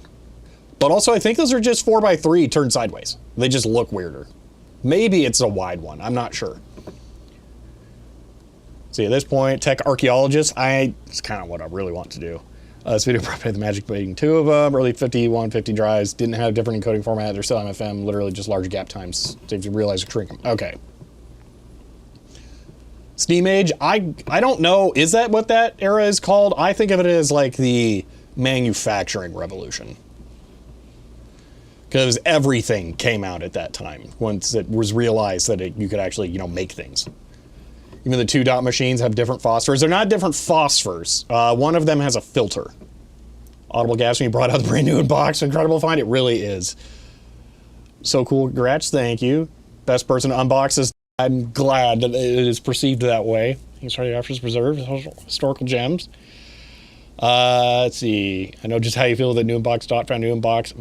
Mechatronics Turbo XT 8 megahertz clone flip top computer from 1983. Interesting. 5 years ago, so 10 megabytes a made horrendous noise. Ouch. Probably bearing lubrication needed to be checked first. That's something I should keep that in mind. Hard drives might need lubricated if they're like brand new. Lap link work. No, because it's too old of a DOS, unfortunately. Need to check the condition of the battery on the processor board. Yes, it does have one. Might drag down the voltage on the RAM. So I think it was a negative 15 volt rail. That was bad. So the battery wouldn't be connected to that, but I should just remove the battery and make sure it can still work. It probably will work without it because I bet the battery's dead right now. You want someone so excited about something? Makes me real happy. So I love these videos so much. I get that so much. People just, they appreciate my appreciation of the stuff. Sexy piece of hardware, never before told. Get goosebumps, yeah. It is easy. Looking at moving RCA something or another, base system, shipping December. Ooh, has OED 35s. It's the only Model 8-bit computer shipping 3.5-inch floppy drive. Literally its default, the only mass storage. Yep. On an 8-bit system, even cassette tape. I am not aware of that. That sounds interesting. Yeah, I need to know more about that. Joby buys defunct computer devices, trademarks, IP. I mean, that would be cool. Might be misunderstanding criteria. Like 2 8-bit computers that only ship 3.5-inch as standard Apple. That's late. Acorns, BBC, Master, Compact. There's plenty. Jonos. Another one that's in the front room of this office. I don't know how much I'm going to hide that. I've already told supporters. I'll probably slip on that one sooner. It's not going to be another object. Congratulations, you international expert of this computer model. I mean, kind of, yeah. Except for maybe the guy who worked there, apparently. Wait, did it finish already? No way, that was so fast. Holy moly. Finally here, I have no idea what's going on. Did you watch the video from today? That's the most important part. You told supporters, must have missed that memo. Told supporters, I'll look at this. I wonder if it's the same part. Dude, it's so crazy. I love it. What? Are those STB? S100? Not S100, but like, well, kind of S100. This might be very, very similar to the Jonos.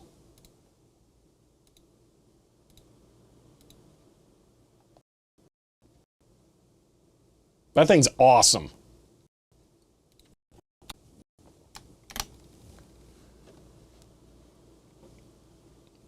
Apple IIc Plus had 400K. Yeah, but like Apple stuff was all late. Like the IBM 51, the IBM PC convertible only had 3.5-inch drives, but it was like 24. Like, who cares? Yeah, it was obvious by then. Like, that's what I mean. I was like, when it's really late, does that really matter? So here's why I don't run DSkew, by the way. This page is crooked, but the print on the page is crooked. So it's a nice scan. I pride myself on my scans looking really good. I'm very, very happy with the quality of this scan.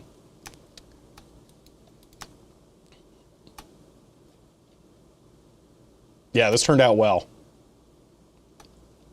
All right, toarchive.org. I'm just putting it straight up there. We're not gonna screw around with this. We're getting these listed.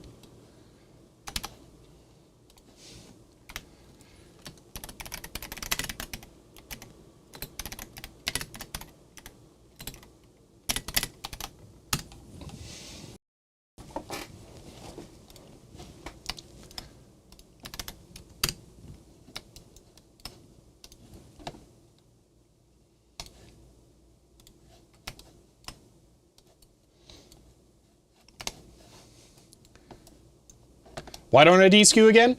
Because, I can bring up the PDF again. The pages are perfectly, like, straight. They're correct here, okay? But look at this line.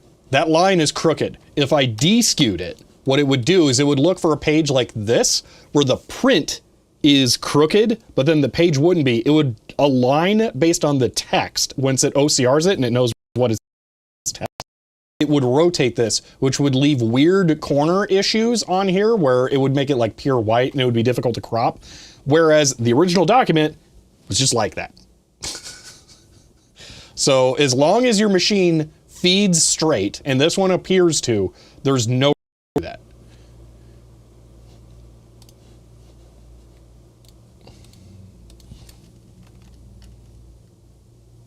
Auto upload to archive.org. It is possible. There is a Python library. I could do that. Manual. Hold on. What did I, yeah, computer devices dot manual for MS DOS 1.25 operating system. Manual. Dude, I had no idea what tags to ever use on here. Manual, scan, computer, OS, I don't know. Creator, computer, devices, Inc., date 1983, community text, go, boom. I thought it was 37 megabytes, not 87. Oops, oh well, still kind of big, whatever. Okay, is dot short for dumb old terminal? I mean, that's kind of a cool idea, but no. All right, next.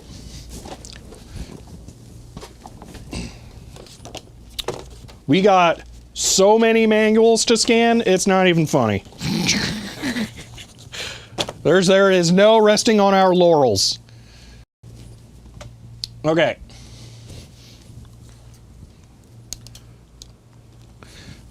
I can always rebind these later, so I'm just going to focus on haul and butt. So this, done, getting set aside.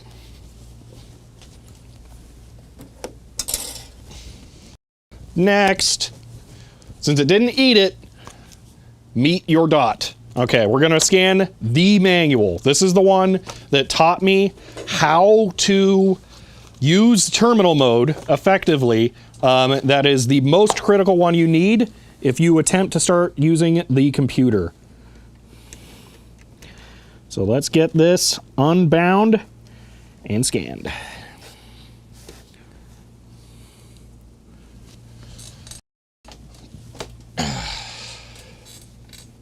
Dilapidated old technology. So he has any interest in the Apple IIgs? I only own a boxed one. It's just, the answer is honestly no, not really. That's the problem.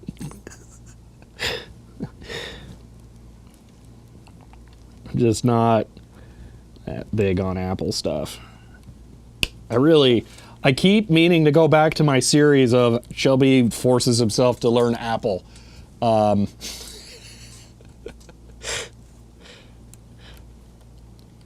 Because I'd want to use that Apple II Plus. Dude, I've had a thing in my van for the Apple II that I've been wanting to make a second channel video on for months, and it's massive and noisy, and it's probably getting destroyed in there, and I really need to get it out. But I don't have anywhere in the office for it to go. If you follow me on Mastodon, you might know what it is.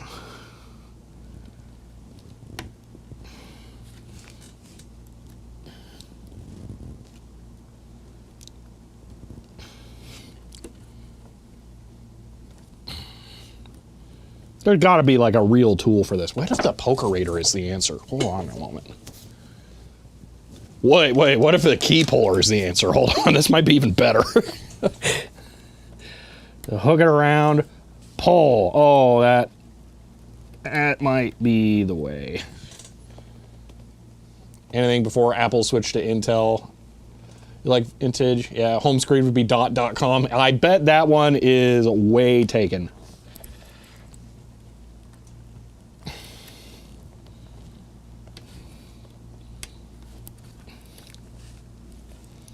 Because all TLAs are.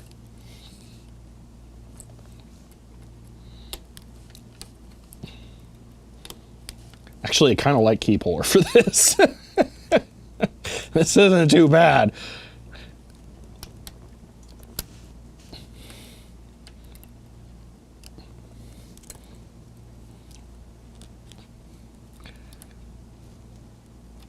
I feel like it's gentler on the paper as well.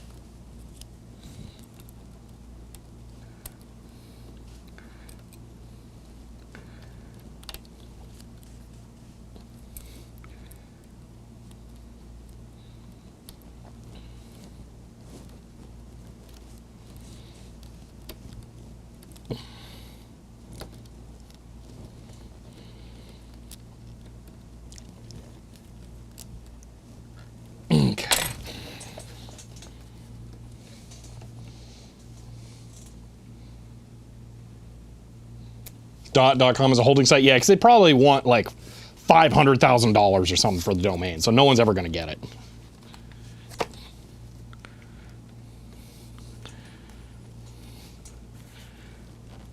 I've been around long enough. I know how this works. Like, I saw an ad for like a car shopping site that actually is using cars.com, and I'm like kind of shocked. That's the first time I think I've ever seen a real company use one of those like obvious domains.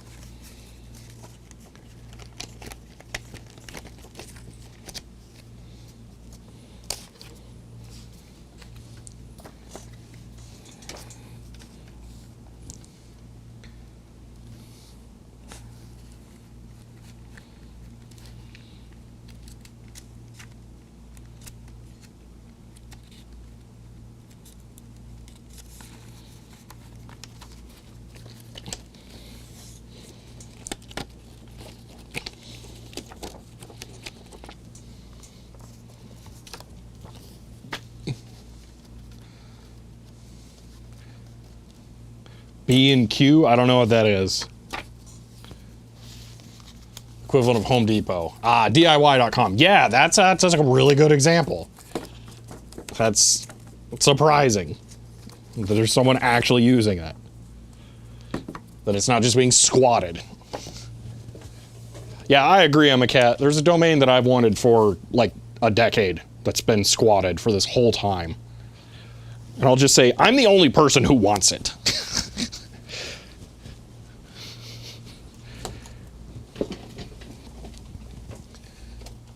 Okay, back to here. Alrighty.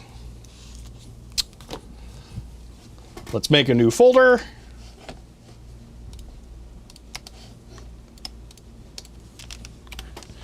Meet dot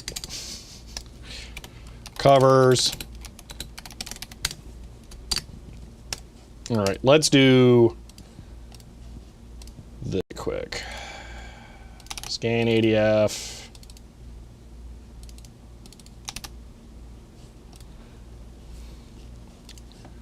Let's close that one, bring this one in. I'm gonna set this. Let's just do it the correct way. If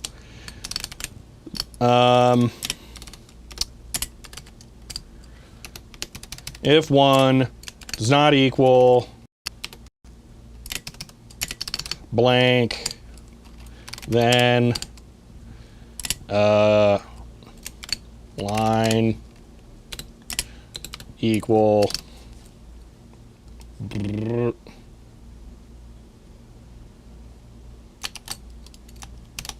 oh my gosh. One. None of that. Line. 5. Okay. Change TIFF here, be double lossy JPEG compression. It is double lossy JPEG compression. But the problem is TIFF uses so much RAM. We got this done like that because we didn't use TIFF. And realistically, it's black and white text. So if it was color or like really detailed stuff, I would be to not do double JPEG. But in this case, I think it's worth it to make this. Oh man, Silent Searchlight. Sonic.fan is a domain that I would 100% block. I'm just saying. There's nothing good that would come out of that.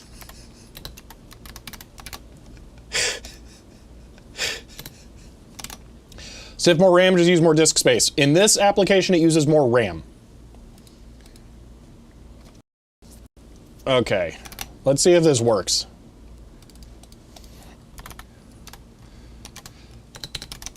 Scan ADF. I am putting the front cover in the correct orientation. Is this book wider? Weird.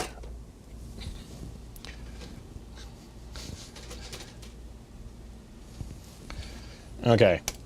Go!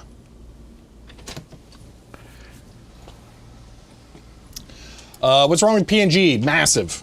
That's it.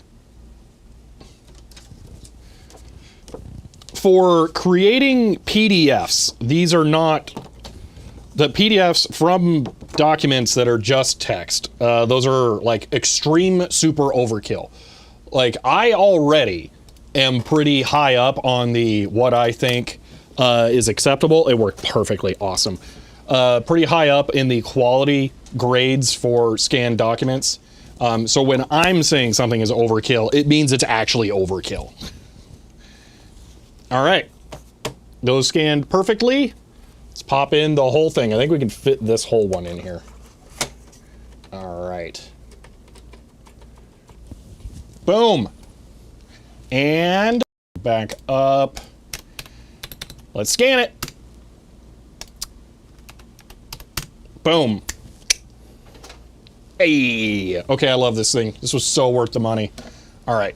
Why not WebP? I know, yeah, the /J wasn't even necessary, and I knew. Okay.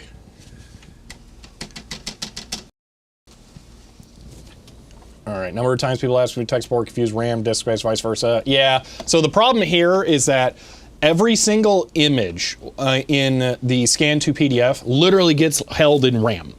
And I think it stores it as the compressed copy. So saving it as PNG versus TIFF or JPEG actually matters. Okay, going back to comments, okay?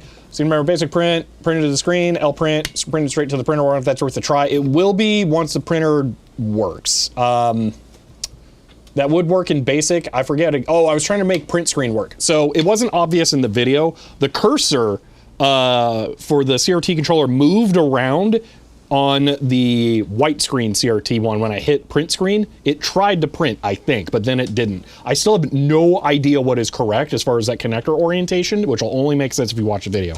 I'm hoping the service manual clears that up, like really badly. Do I have any update on Draga 1? I am not the caretaker for Draga 1. I'm also not Draga 1. He's fine.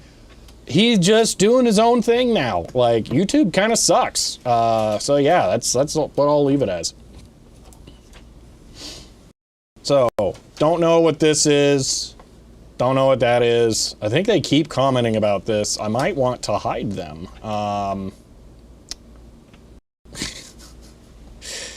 Copy files over serial and bare DOS, set up serial ports using mode, then copy to from COM port. Probably 25 years I've done. Oh, really?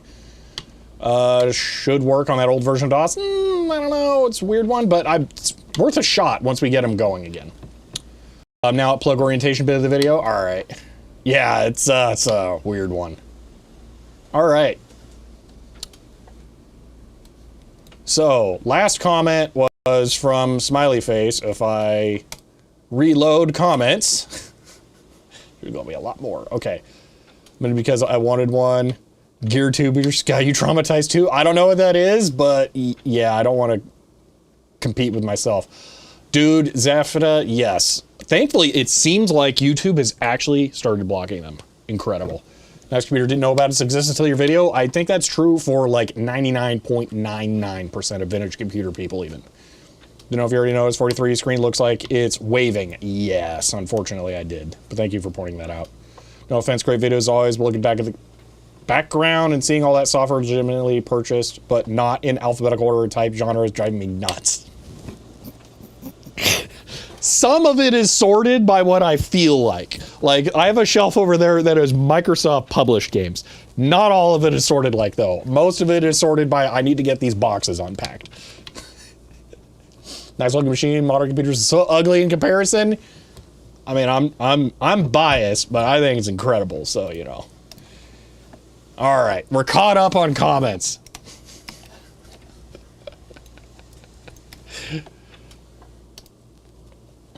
All right, well, that's good. The video has kind of turned around. It is getting a okay number of views. Initially, it was not doing well. So it's doing okay now. It would be nice if it picks up because it's one of my most expensive videos ever. But yeah, okay. .org derived the thing? No, but we can view the direct PDF here. You know what? I don't need to view this. I own it. I don't need to hammer their server or anything. Okay. Guessing the FLPO2 case. You're getting the FLPO2 case. Interesting. See, I think the desktop one is much more interesting. And I should just leave archive.org up because we're going to be putting more stuff in there. Oh, I could point this at the directory. I totally forgot. You know what? Let's relaunch this, but at CDI dot.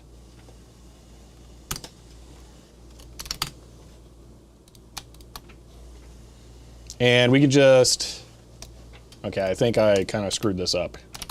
Also, it's literally scanning the last page now. It just finished. We browse through this. So meet dot boom, it scanned all the pages. Okay, so that's done now. Tower case is 4 or 5.25 inch pages if you take the power button thing out. Ooh, that's nice.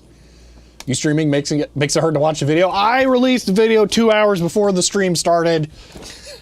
I tried. Sorry. I tried to make it possible to watch. Okay, so we got our scans. Let's open up the first image that has like actual text. I think that one's probably, you know what, this one's even better. Let's open this with GIMP. Let's get our measurements here, and then we will, what you call it? Run our thing, Fs. I'm not seeing the Fs. That's a Twitch side F.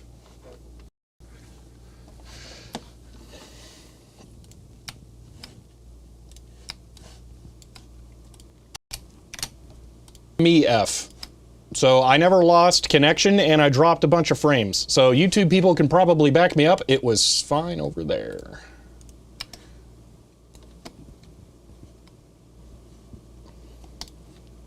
Okay.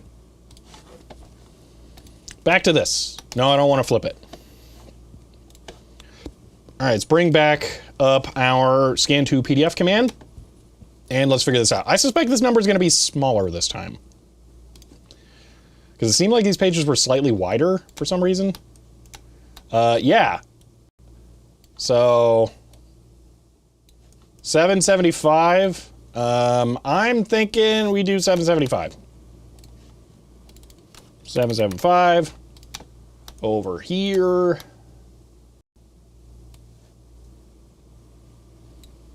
750. I don't know why they're different. It kind of bugs me. 750, probably just the gearing's off by like 1 track or something. My phone's on silent. I didn't realize that. I'm gonna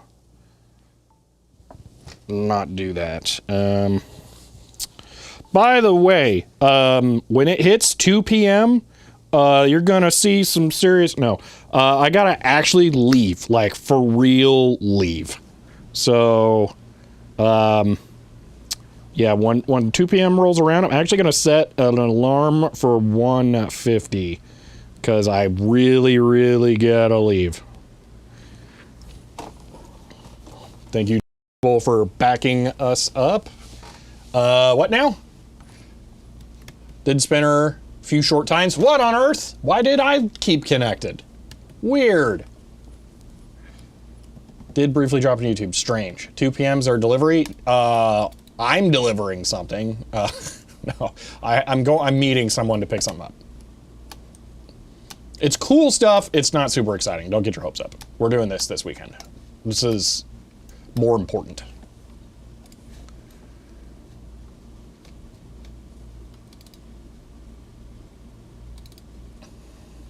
Okay. So this will be meet your dot. I'm not putting the subtitle. We didn't do the bottom crop. Let me grab that really quick. That's probably the same, but we'll just double check.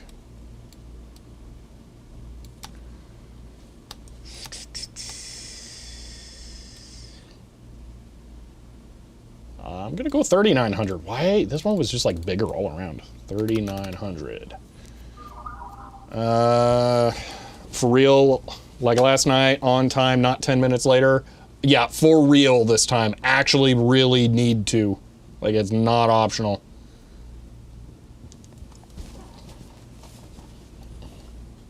Okay, everything else should be good, although I do need to process the front and back covers. So let's do that really quick. So, boom and boom. Actually, these need to be moved up there. So, this one is 0. And then we move it up here. And then the other one will be 101. 101. Move that up there. Okay. Open with GIMP. Open with GIMP. Okay. Let's crop these down. Whoop.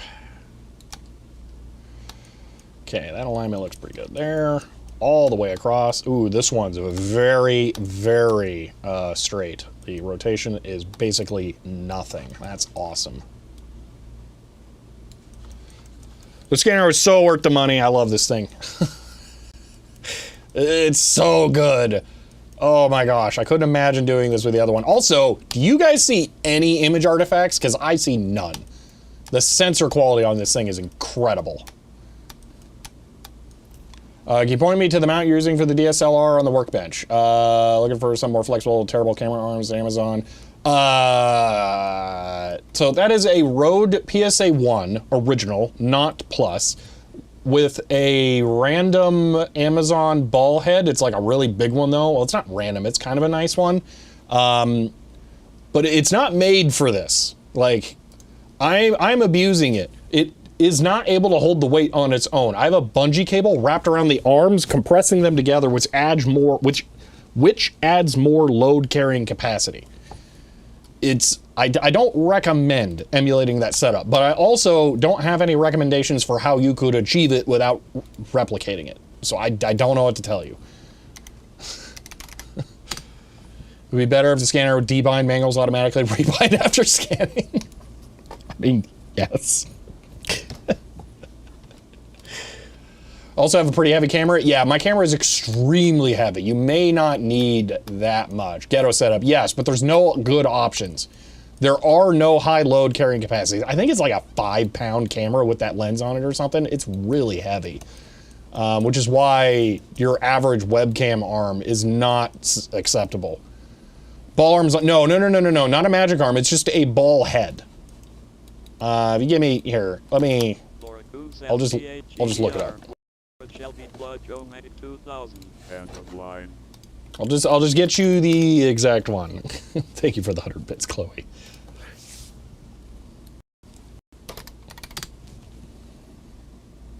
I'll say this, if you buy this ball head, be careful about the friction screw. It very easily falls out for some reason. I've lost one that I was using on a monopod, and I'm very sad about it. Thankfully, it's not needed, but now the camera can't be... Was it the friction one or the rotate? I think it was actually the rotation one. Yeah. Anyway, this is an Amazon affiliate link. I make 4% commission if you buy it through that. That's not an endorsement. That's just a fact. I use that mostly because it gives me a straight up non-tracking link that's very easy to post. Anyway, there you go. Okay, I can tell you a solution that I really like is a long monitor arm, upside down, mounted panoramic head, camera. Yeah, I've been tempted to try a monitor arm, but they don't have the flexibility that this has.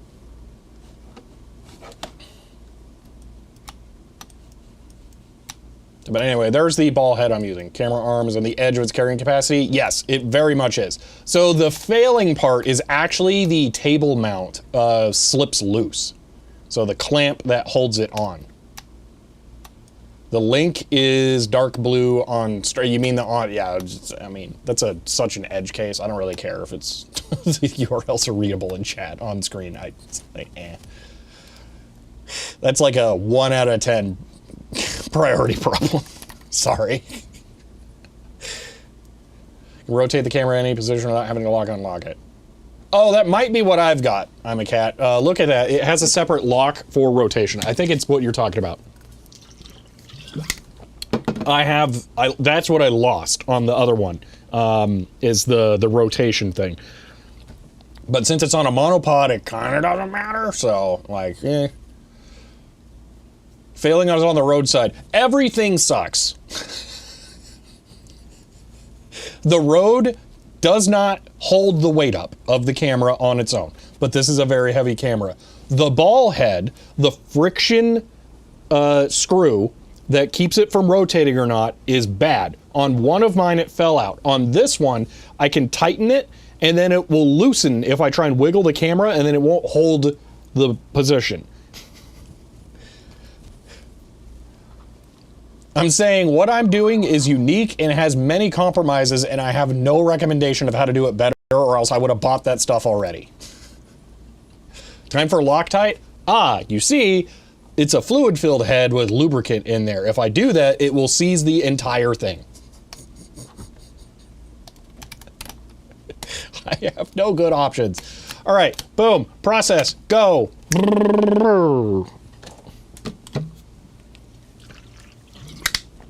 All right. We're out of YouTube comments to read.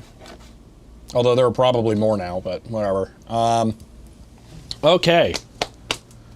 You know, while that's processing, we could start scanning the next one. Let's just full on grind. All right, let me look at this. Oh, well, that thing's crazy. Yeah, that would be cool. That would kind of suck to use upside down. Like, although I guess I could mount the camera upside down in it. I don't know. That's interesting. I don't know. I don't know how I feel about that. Is that an Arca Swiss mount, or is that a Manfrotto mount on there? Out of curiosity.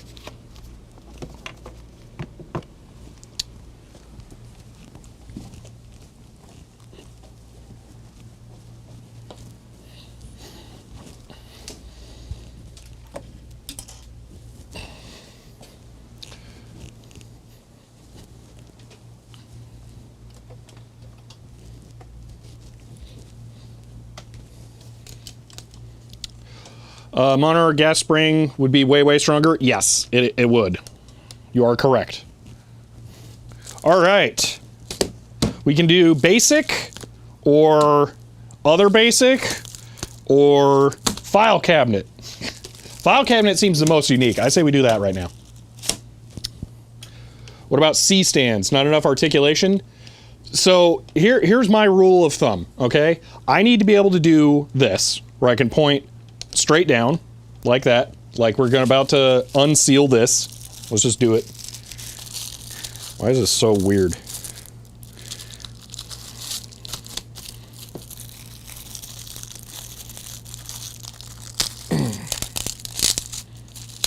Dude, it feels so crazy to just be like, oh, let me just open up this 40-year-old unused document. Look at it. It's insane. Crazy. So I need to be able to have this angle, but I also need to be able to have this angle. I need to be able to move it to over here. It's the level of flexibility that I get from this setup that is insane. So no, nothing else that I'm aware of can do this. Just mount it upside down with the camera mounted the correct way. Yeah, so I have mine has a 1/4-20 mount on the top. So I could mount it fully upside down. The like gravity part of it may not enjoy that though. Letting the 40-year-old hair out, yeah. All right. Let's remove the binding. Like it feels so weird to just be like, hey, look, it's brand new. Wow, crazy. Let's tear it apart. How about Manfrotto Magic Arm? So those are about this long. This, like we're talking not even as long as just this segment. In case that was missed, a Manfrotto Magic Arm is not as long as this segment right here, let alone the height and then the depth or the reach I get out of that. All right, let's unbind this. Dude, that other PDF is done already. Let me just go upload that really quick, and then we'll continue unbinding. Like, what? It's so fast. My workflow is so optimized. It's crazy.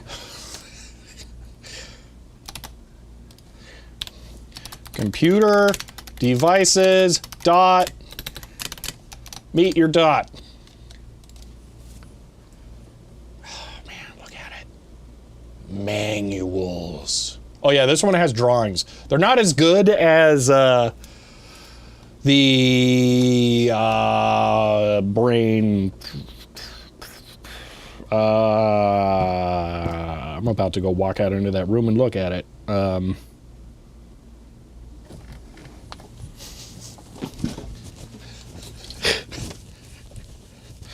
They're not as good as the Star something 15X that has the cute little anthropomorphic printer like floating around in space and like dancing around with like Tiris 80 and an Apple II or whatever, but they're pretty good. I assume this is supposed to be a joke, but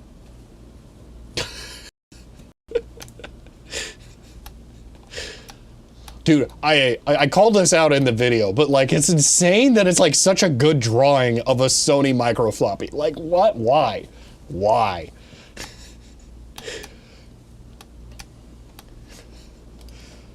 All right, let's get this uploaded to archive.org.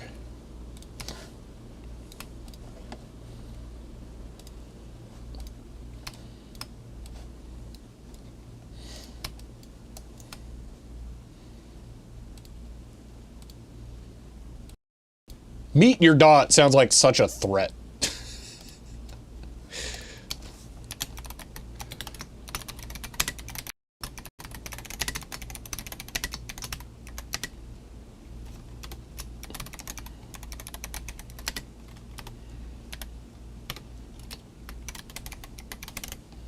Star something X got eaten by... Well, good news. I think it was literally something. I'm not kidding. I don't remember what it was. There's some star man should now bounce excitedly. What? To read this? Subject. Manual. Computer. Scan. I don't know, whatever. Computer. Devices. Ink. Actually, I want to look at one of my other scans in a second. 1983. Community text. I should be setting the language to English. I keep forgetting English. Go! Woo! Okay. Archive.org. Me. Uploads. Put colon between dot and me. Too late. This. Okay. I wanted to see this. Computer devices Inc. Yeah, I had a feeling. I'm the only one. Okay. I never checked, but like I just had a feeling. Okay.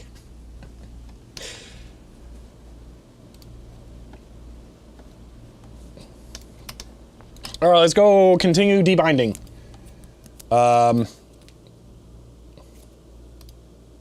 Yeah, I can edit those later or something. All right. Back to work.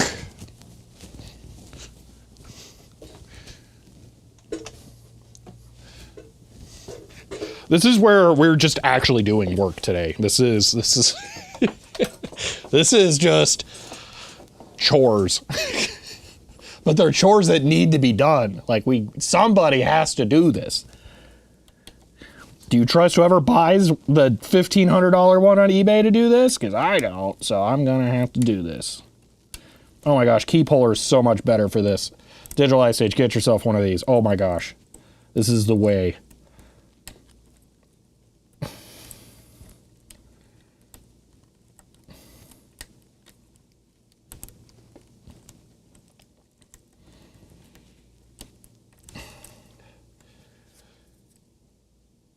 Isn't that basically what he has? I don't know. I have a Rode PSA 1.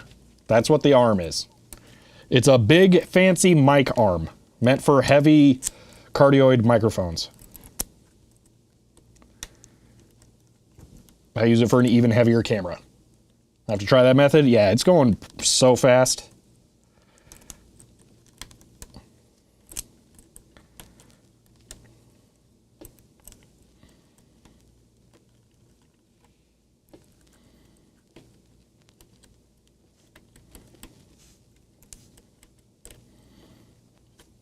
Gonna be buying more keycap pullers because I'm actually wearing them out from this.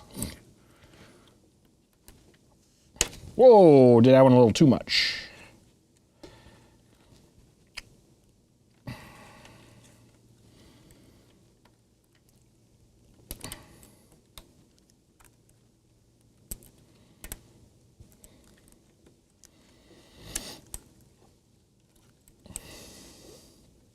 Work, where are my tangents? I know, right? We're very tangent poor today. It's so on topic. Ugh. I have everything done and ready for this today. It's so boring. It's part of why I did like an hour of Q&A at the start, because I knew this would just be nose to the grindstone. And we haven't even gotten to the hard one yet. We're going to start on the schematics manual tomorrow, maybe. I think I saw it's past noon already here, so we're making good progress. We might finish all of the actual dot manuals today. Okay, I just want to make them even here so they're easier to pull the pages through.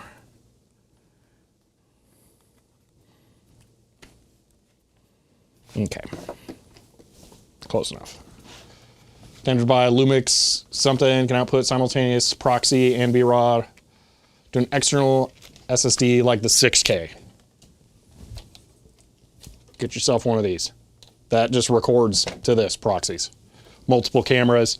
I don't think your Blackmagic ecosystem, so that can't also record, that can't initiate a recording on the cameras. Mine, it does with my cameras. So I can just hit one button on there, starts recording on all cameras, but that also locally records proxies. Audio and video. Hello, Charles. We are doing really weird stuff. I am scanning and preserving manuals for a computer that no one knows about.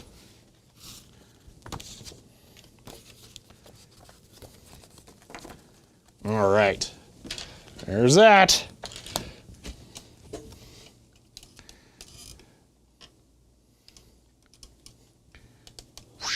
Scanner, yeah.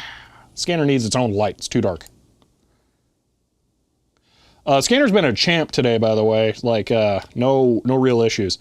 Clearly the command line software is just the way to go. All right. Let's get the covers scanned here. Just minimize that. Glad you went and watched the video. Yeah, definitely. Makes a lot more sense what we're doing now, doesn't it? Okay, so this is dot file cabinet. You know what? Dot file cabinet. You know what I just realized? You can't see what I'm doing. Boom, okay. And I should probably hit, boop, okay. Finish the video, awesome. Does it make sense why I'm so like, wow, on this now? Covers. And why I've been teasing it so much? Is there a video? Yeah.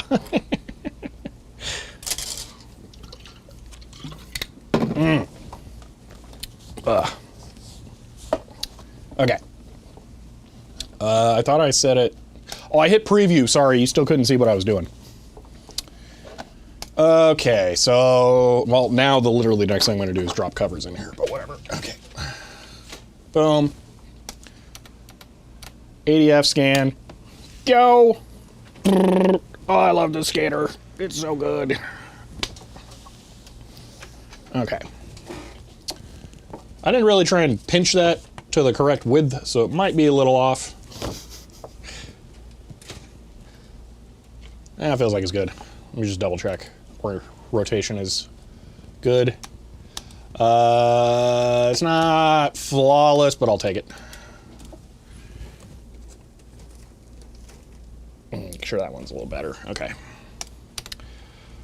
2, 3? Yeah, 3. Boom.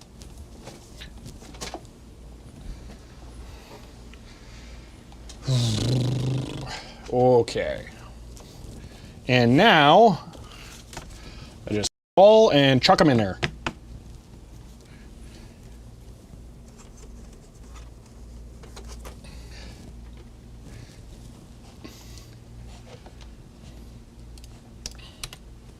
Go. Hold on. Go.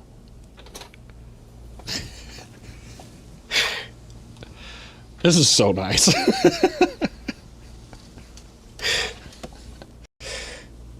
All right, back to here.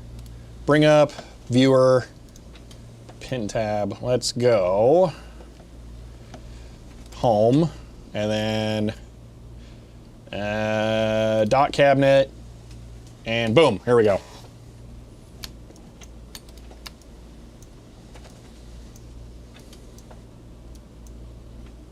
Beautiful.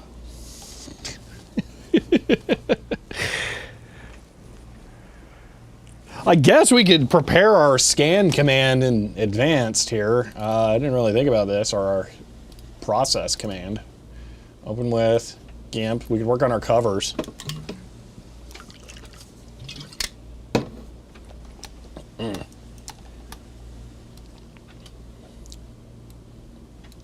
Okay, 767. That sounds really close to the other one. Just leave that for now. 774, 750. Let's go 760 on both.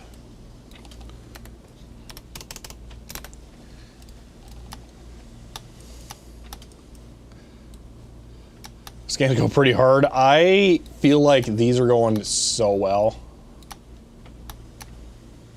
All right, 3,900 again. Okay, that'll be perfect. This will be, what is this one titled? Let's bring up the covers and work on those. Open with GIMP, open with GIMP. If you can import JPEG trainer Python script, you can get lossless crops. Not sure what you mean by lossless crops. Oh. Well, so they're being imported with ImageMagick. And then processed for color, grayscale, all that fun stuff. So they are not being cropped until they are, or they're not being saved again until they are done. So it is lossless up until the final processing stage. And since it does so much processing, I don't think it's worth trying to bring in another step just to minimize something like that.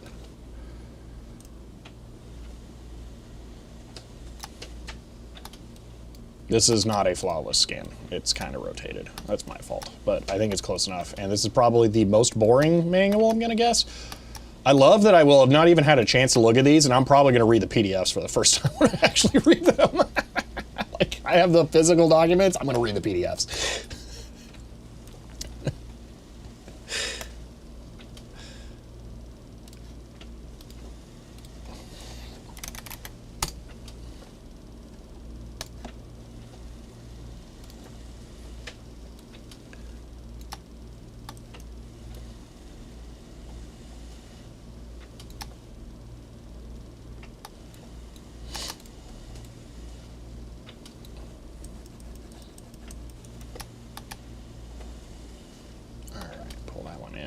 More. Don't need to preserve the like fringing edges of it. Just let it look good. Especially for the back. The back doesn't matter at all. Canvas 2 selection. Oh my gosh, it just finished scanning. We will have barely got everything else done in time to just keep rolling. Oh my gosh. This is such a fast workflow. This is ridiculous.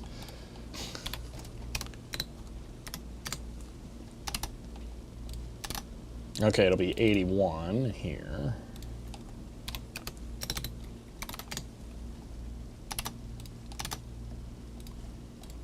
And then just grab this. Boom, go. Let's go rip apart the next one, I guess. This is insane. It's so optimized.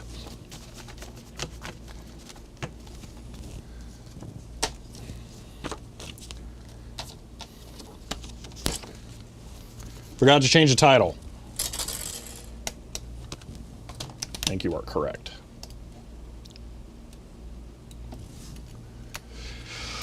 Your dot, good catch. File cabinet. Boom, go. Okay, thank you. I would have been quite annoyed. And then didn't care after I uploaded it because it's just the PDF title that shows up when you read a document. Okay. Time to start debinding the next one.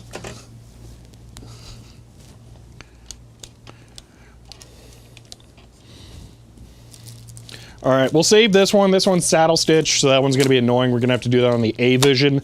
We'll save that for when we do the 1206 manual.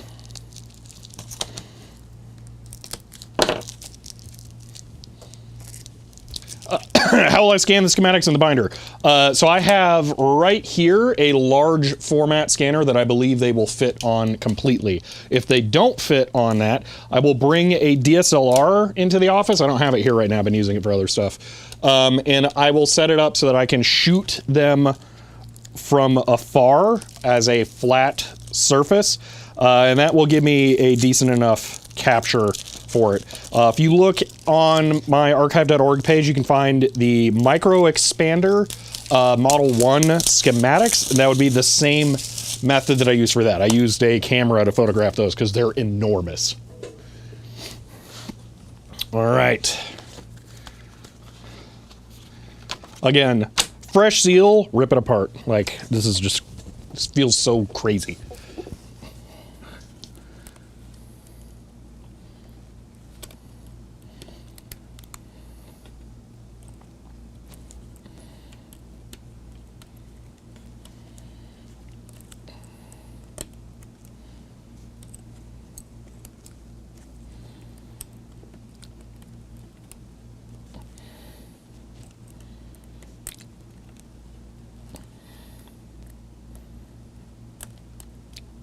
Ah.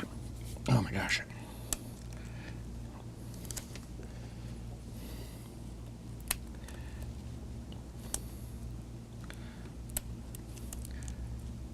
Should I add an upload to archive.org option in my PDF scanner or Taylor thing? I don't know. I don't think I should. I think they should be two separate steps.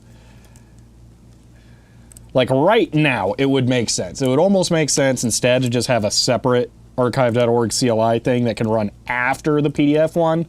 I don't think it should be part of it. So I was just thinking, it's over there, it's done, it's waiting. Like I could go stop, but I feel like I should do this as one batch process here while I'm in the motion.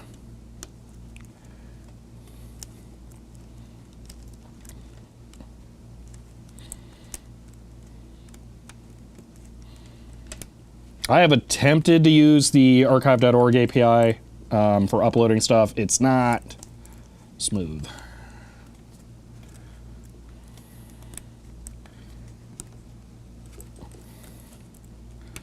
At least it was when I tried to use it. Maybe it's better now. I don't know.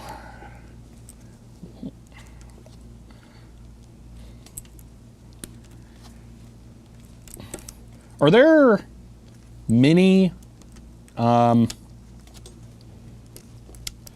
page sleeves?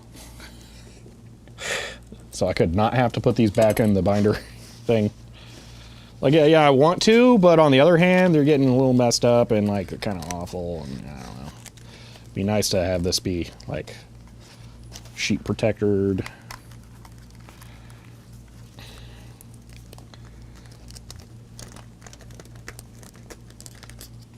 Boom. This gets so messed up. Keyboard Pro, never would have thought to try that. Dude, I came up with the idea just today. It works so good. Highly recommended. Let's see. I think you want a manual review step? Yeah. You learn folding procedures at school? All right. Just back over to the scanner. Continue. Here. Let's upload the next one. Dude, are we going to get all the manuals processed today? I thought we were only going to get the manuals that came with the computer done over the whole weekend, not in the first day.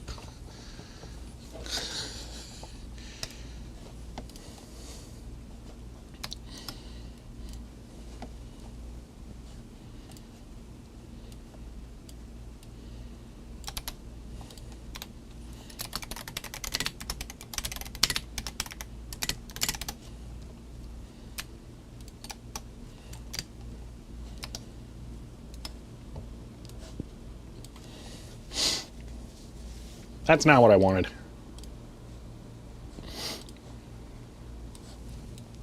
Okay, so you want a colon here. I honestly have no idea what that thing is. I didn't even review it. I just dropped it up there. Okay, your dot file cabinet. File editing, housekeeping on the dot. Let's see. This manual explains. Yoink. Wait a minute. Hold on. Let me do new.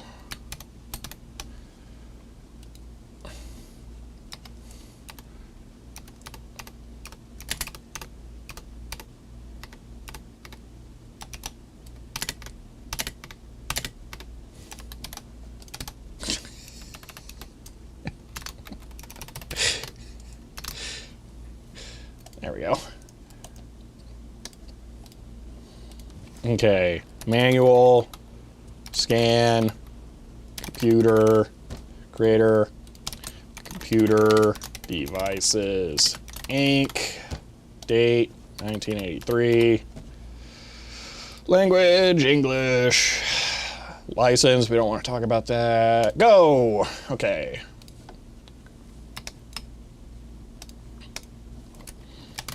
This will be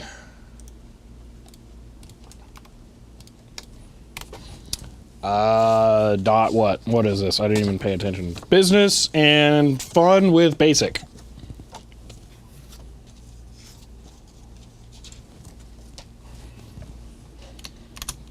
Basic business fun.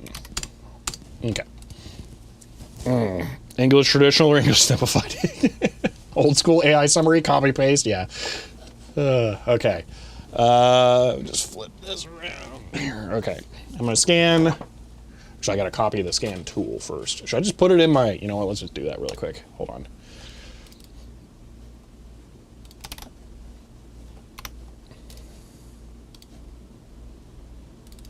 I think that tool deserves to graduate to path. Okay. Scan dash ADF. Okay. MKDir covers. All right. Scan dash ADF. Go.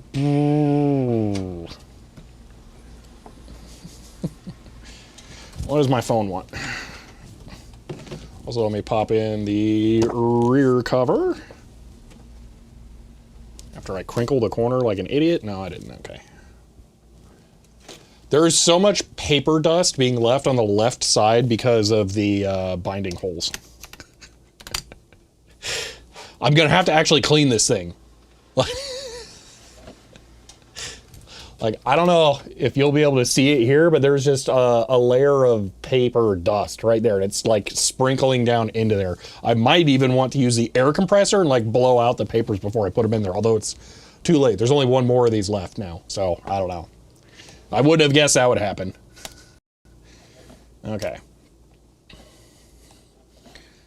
We got front and back cover. While that's going on, let's just plop the whole thing in.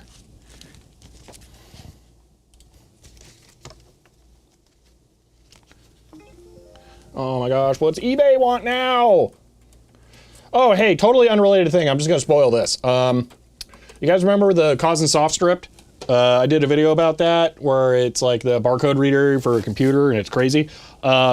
We have Apple II and IBM PC drivers. No one has backed up the Mac drivers. Guess what I bought on eBay? We're getting Mac drivers, baby. Okay. Scan to ADF. Go. Go. Scan. RAR. CHDER 100. What does Abe want now? Oh. Probably Package has been delivered. Oh, is that what it said? Oh, no, that's for something else. That's a Sierra Juki typewriter manual. I found that, so I'll get to scan that now too. Okay, I do a lot of document preservation. Still no one's bought the dot. Good job, people. Resist.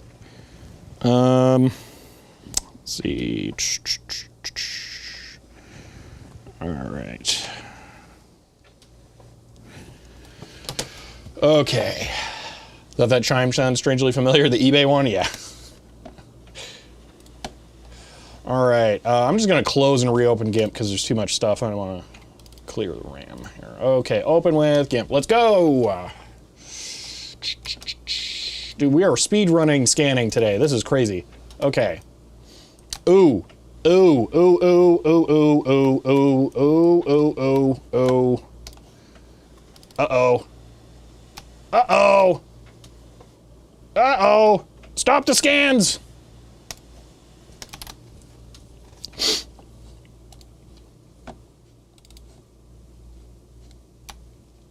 Just as I was talking about the paper dust. All right, we gotta clean it. We gotta clean it. Just wipe it off? Yeah, I know. But I gotta rescan all the things I just scanned. Oh my gosh, it's so dirty. There is so much paper dust in there. How? I mean, I know how, but like, wow.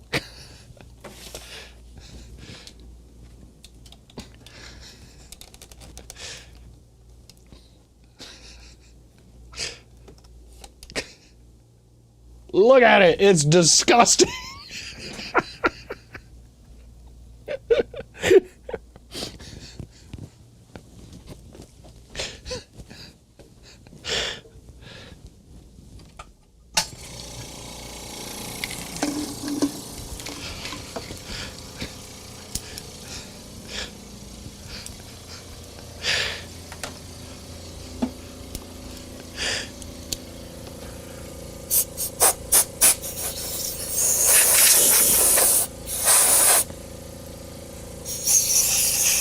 Isn't this how I wrecked my A-Vision?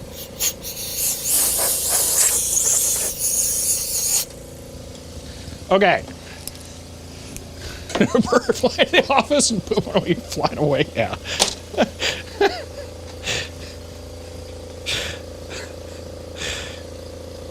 Okay. Let me rescan the covers, make sure everything. Actually, let me scan one of the white pages so it'll be easier to see any flaws. Well, it was perfect.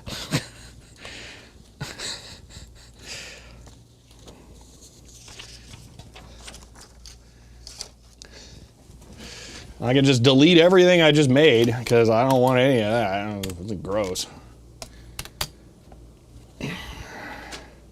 Just finished the video? Thank you. Miss the excitement because that was a critical juncture of food. Wipe it down. We'll see in a second if I want to do that or if I want to just use air compressor. No, that looks really good. I don't want to touch it. No, I'm happy with that. I'm not. As long as there's nothing on the backside, we're golden. Continue as you were. Yeah, that's how I'm rolling. Ugh, that's not great. You guys may not even be able to see that, but some serious JPEG-iness there. Yeah, I just don't like, I don't want to touch it if I don't have to. Okay, I'm going to rescan the covers, and then I'll run the actual pages through again in a second. Okay, there's a goober on there, and it's never even been touched.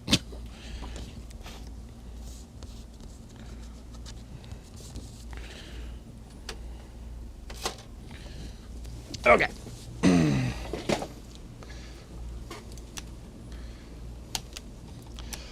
Yeah, that's a thing. I think it's unfair to criticize people in the UK when they complain about heat, because, like, you guys just don't have air conditioning. Like, I don't know, what temperature is it here right now? It's going to be something that will be mind-melting. Oh, it's only 100.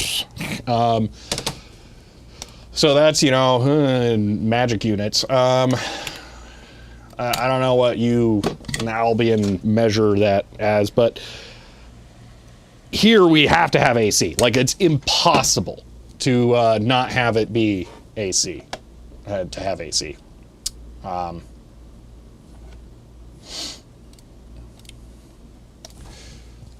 So it's just different expectations. That, and then you guys got like this weird wet stuff that makes your air sticky. Like, that's weird.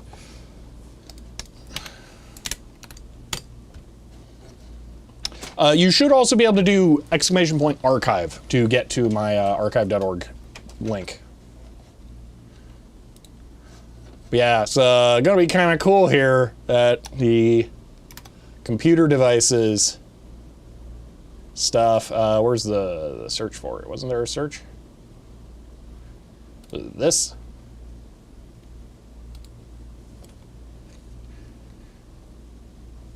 Yeah, look at that. Or, oh no, that's just me. But still, computer devices manuals popping up. It's so cool. The sea is next door? Yeah, it's just ridiculous. Worst part is the air is too thick for sweating to work. Yeah, see, that doesn't happen here.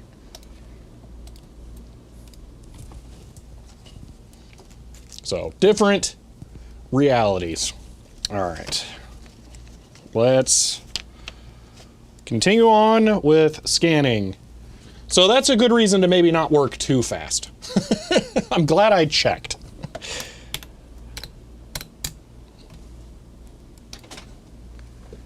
What is this? Gwenview? I can get out of here. Okay, this can get thrown away. All right.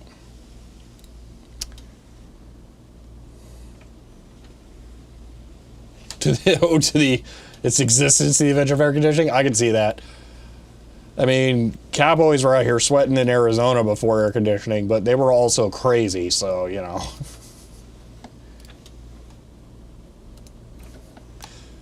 Alright, that looks pretty good. We got this one open, might as well grab our crop factors. 750, so 760 will feel good. So it's probably 760 again, both sides. Yeah, 760's good. This would be 3,900 again. So that's unchanged. No change there. That's probably our single solid thing. Let's update our title before I forget. Bussiness and fun with I don't know if with should be capitalized. I'm gonna do it with basic. I'm not putting the subtitle. I refuse. Okay. Let's open the covers.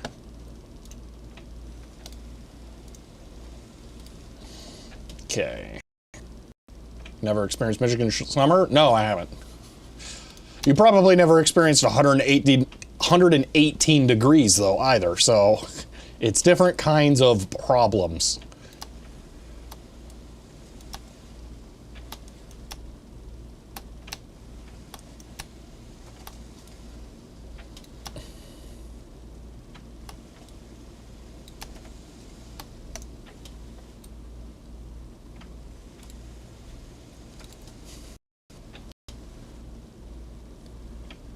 I'm not so sure about that Silent Searchlight. I genuinely don't know, but there are not a lot of places on Earth that get a whole lot hotter than basically 120F. So, yeah, exciting things. The problems aren't going to get any easier. Yeah, we're so good at living on our only planet. Yay. How is there depth to this? Is it not, like, squish these very much?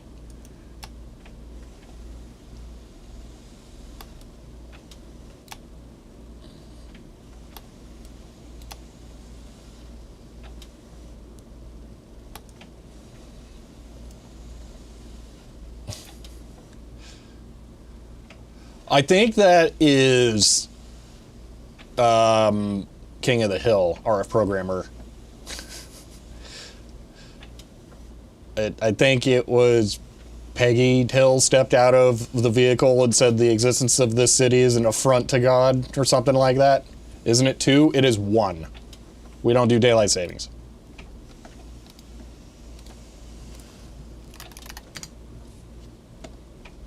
Last page being scanned. This is insane. So fast. Crazy fast. Okay. Rename this one 0.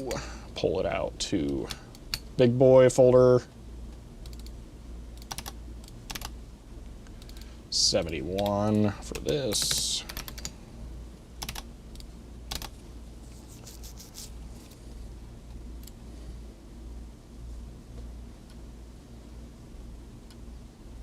No, I don't know either of those sounds. Searchlight. Already a few dog ears in the scans. Look like it came here. That was the... I don't know. It's not a dog ear. That's... So, the manuals have been in the boxes for like 40 years. So, those are the corners that are getting hit. So, that's not a dog ear. Like, it looked like a dog ear. That was the back cover. Like, you can look at that. That's not dog eared. That's just a dent. That's such a very, very, very tiny dent. We're talking like 40 pixels wide here. It just got hit. That wasn't a dog ear. All right, let's run that. And then we got the chunky manual in the content, not the cover. What are you seeing then? Are you looking at some on archive.org? Because I have not seen anything dog-eared. Oh my gosh, there it is. Actually, that looks like it might have just been cut. What?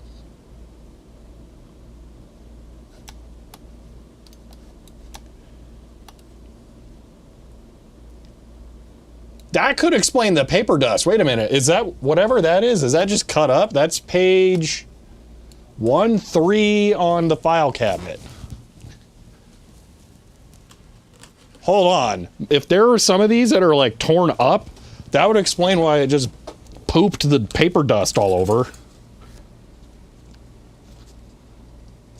No, that is folded and kind of torn. I don't know. I don't know if the scanner did that. Or what? Yeah, it's kind of messed up though. In a way that I don't know if it happened in the scanner or not. I don't know. Yeah. We'll keep an eye on it. That's not great for archival purposes.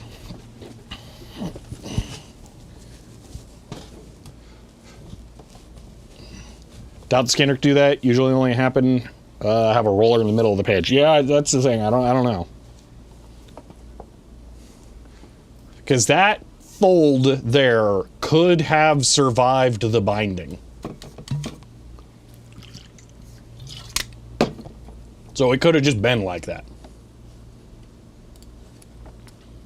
All right. Oh my gosh, it just finished the scan process too. It's so fast. How? This is ridiculous. Oh my gosh, no, don't tell me they put the basic programs on a fake screen. Oh, are you kidding me? That's brutal. No, it's so small. Okay, that's better. That's better. I was like, you are kidding me. You can't possibly be showing the program's samples like that. No, that's way better. Okay. Oh, with the really nice comments on the side, too. Okay, I like this book. It was really good. That's really good. Sweet. Okay. True rolls ES400 dead center, so it couldn't have torn on those. All right. Computer, devices, dot. Boom. Back to archive.org. We have one more manual to scan, and then we're done. And it's the biggest one. It is the... What is the... Like a giant thing. Microsoft Basic Language Manual. So it's the whole hog basic manual. Not just little samples, it's the whole shebang. The basic in monitor preview, yeah.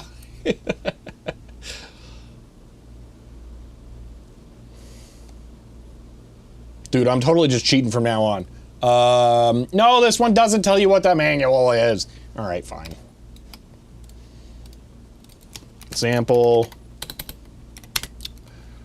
Programs in BASIC for computer devices. Dot. Subject tags. Manual. Scan. BASIC. Samples, whatever. Active? What do you mean active? Oh, Gamecom active. I'm not sure why. Oh, the .com. Okay. In the Meet Your Dot manual, it says to hold down the power button hold down the button when inserting discs, presumably second revision of the manual. It doesn't say to. Okay, hold on. Technically, those manuals did not come with a computer that needed that. Let's finish this upload. Creator, computer, devices. I can't believe I haven't misspelled this in any one of these yet. Date, 1983. Language, English. That's, no. Go. Okay, let's look at this. All right, it's got in case, close permanently protected cover. Your dot computer comes two types. Hold on. Your dot computer comes with two types of diskettes, a system diskette and several blank. Oh, okay, that's not what we need. Loading paper, inserting and removing diskettes. Okay. Now that you know the components to make up your dot and the importance of diskettes, you can practice putting a diskette into the drive. I love that, you can practice. Follow these steps. For inserting the diskette, turn on power to the dot, remove diskette from the protective envelope, slide the diskette metal door until you hear it click into place. That sounds like an OAD31V disk. They're not holding the button there. Hold the diskette with your thumb on the front and the label and your fingers on the back as shown. Sliding door should point away from you. Cut corner of the disk, it should be at the top. Slide the diskette in the drive, push the diskette in until it clicks into place. Remove the diskette, firmly press the square button on the drive. Do not press firmly enough, the diskette slides back into the drive. Note, do not remove. I mean, maybe the one with the OAD30s is rare. I don't know. I don't know. Because that is correct. That sounds like an OAD31 drive, not a D30. So, I think I clarified that in the video. If I not, allow me to do that here. Both drives are technically not fully standard compatible. D31 is closer because it had some revisions while they were working on it. Sony was like, hey, look, we made the changes already. Why don't you use our drive? But the D30 is basically the first drive that was ever sold for other companies to use, and it doesn't have the shutter arm. The D31s do. It's a whole different thing. So they're completely different drives, effectively, but they are compatible. It's a newer revision of the manual. Maybe, I don't know. I would say maybe they only had a few computers go out, the D30s, but that's serial 383, so it's not like that's, you know, the beginning of the production run, although maybe they thought it was the beginning of the production run, and then things didn't turn out the way they thought. I don't know.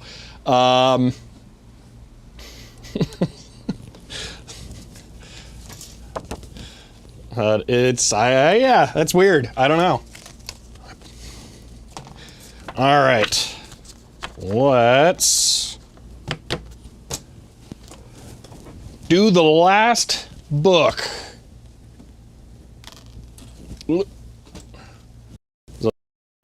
Goals and manuals over there. Whoa. Are both models of drive only 70 track? I believe the 31s are 70 track. The 32s and 33s I think are 80. I might be wrong, but I believe these are both 70. Because the Jonos has 31s, and I'm pretty sure that's 70 tracks only.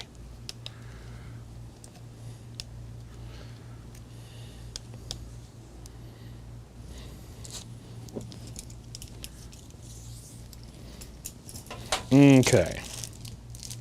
Oh, I should push the button. There you go. Now you can see. You can't see me yet. One moment. There we are. All right.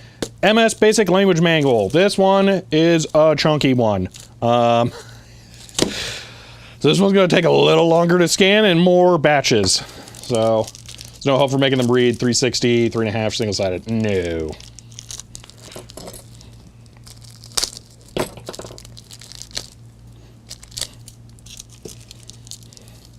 This might actually be as many pages as all the other ones put together.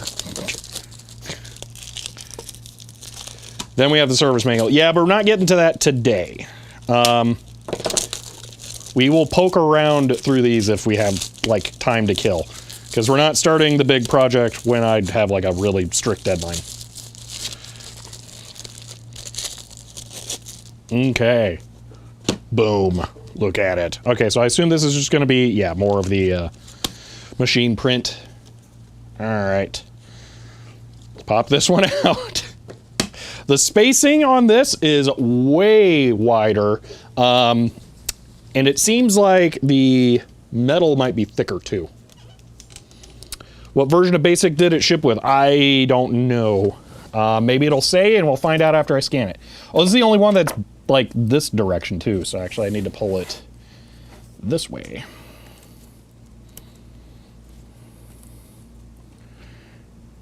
Oh, these are a lot stiffer.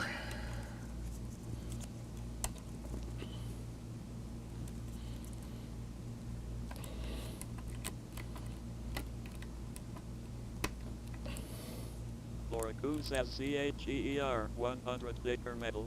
How do you test the ick of a spiral binding? End of line.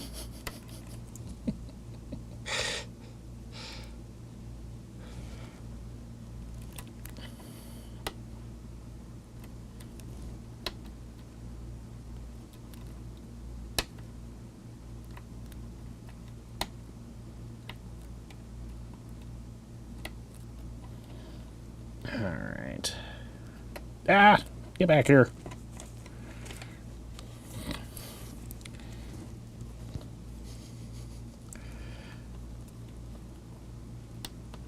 Oh my gosh. There.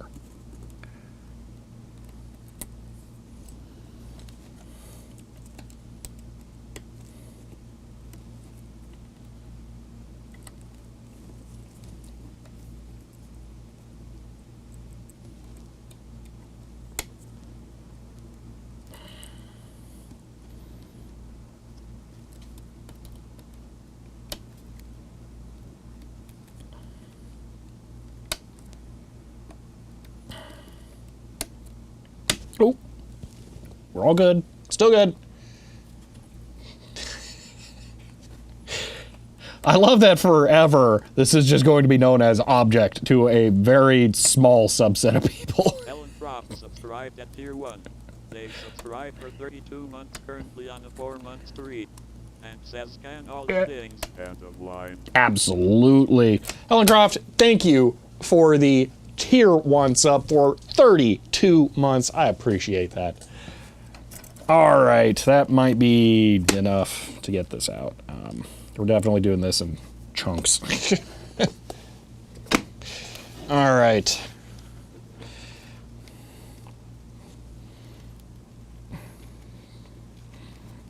That's too much.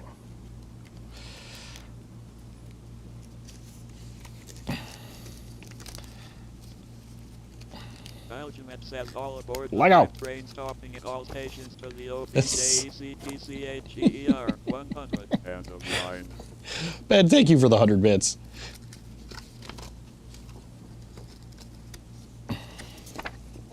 Okay, these two are not pulled out enough.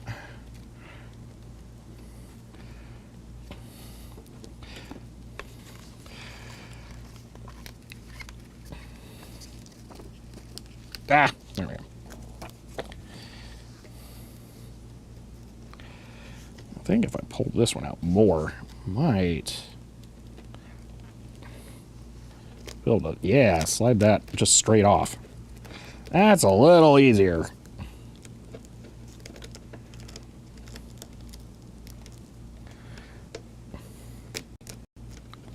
Come on, let go. Let go. Ooh, that sounded like tearing. I don't like that. Don't tear. That's bad.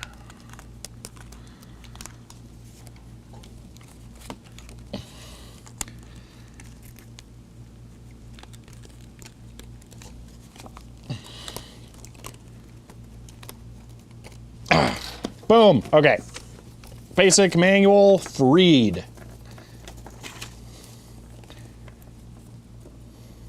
Let's get to scanning. Last one of the day. How much seeing computer devices North Avenue? I'm sure not. Since they've been gone for 40 years. Well, actually, they've only been gone for like 30. I object for the object being objectified with the tank OBJECPCHEER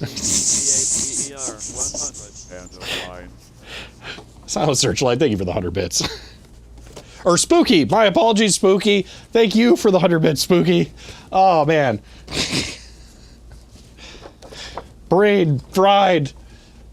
Too distracted. Much going. Wow, this is way narrower. Definitely gonna have to remeasure the what-you-call-its. Okay. So this, before you scan, make sure there's not really a good way of doing that. Oh, you mean the scanner itself? Yeah, it is. Okay. Basic. Okay. No, covers. Covers. 100T, thank you for the 100 bits, OBJECT. I'm a cat, thank you for the 100 bits. 5 tier 1 subs to Techtasis community, they've gifted a total of 95 in the channel. End of line. Dr. Stoffel, thank you for the 5 gifted subs. I really appreciate that. Thank you so much. Alright. That looks good. No dust stuff. Alright.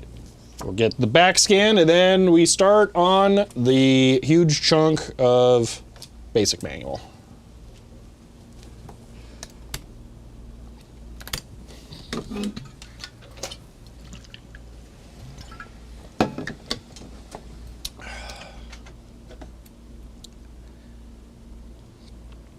All right, this one's gonna take some manual work because it's there's a lot.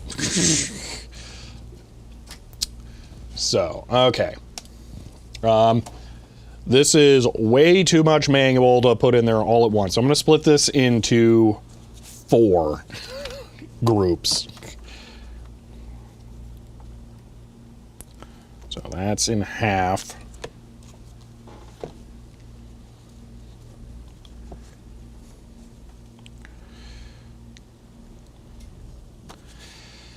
That's quarters.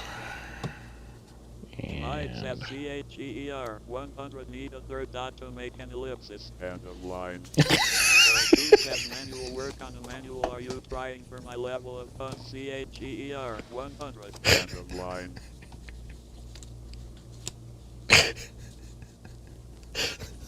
I love the ellipsis one. That's so good. Schmine, thank you for the 100 bits. And Chloe, thank you for the 100 bits.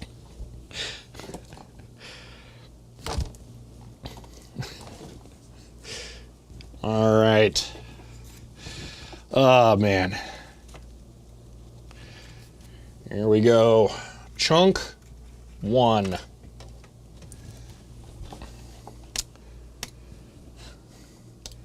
And, oh, not 3. Okay. It didn't matter too much, but I'll just fix it. Oh, man. Oh, my gosh. Eyeball. Oh, I got paper dust in my eye. Ow. Oh, man.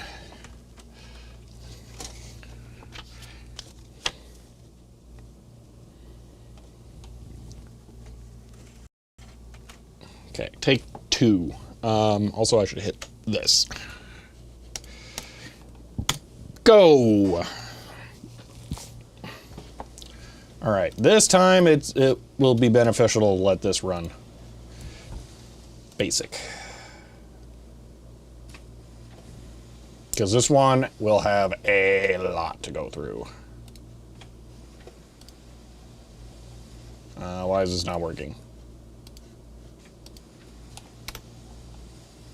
There we go. Okay. Chunk 1 of how many? There are 4 groups that I'm going to scan here.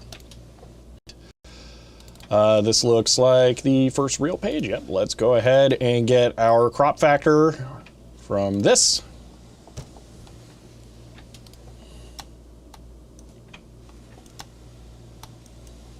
This is going to be different from the other ones. 908. I'm going to make that 910. 910. How is there a red goober on there already? And then 910 again on the other side. 10, let's see what the vertical is.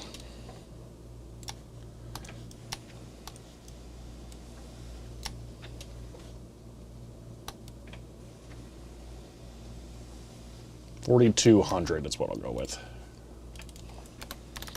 Okay. And then MS Basic Land Gauge Manual. Land Gauge Manual. Okay.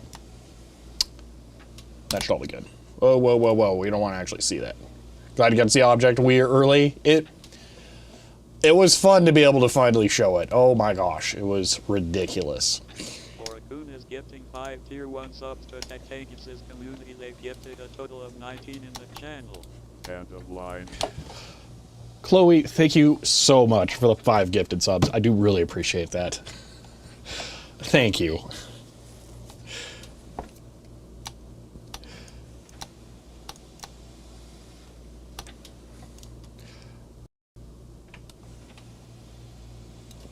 Not to get too sappy about it, but you guys supporting me like this really does make this possible. So I really do appreciate it, because to do this is just really good.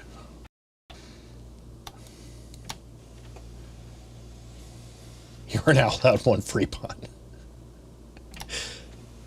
Just the build up to the reveal was exciting. I did have a lot of fun with that.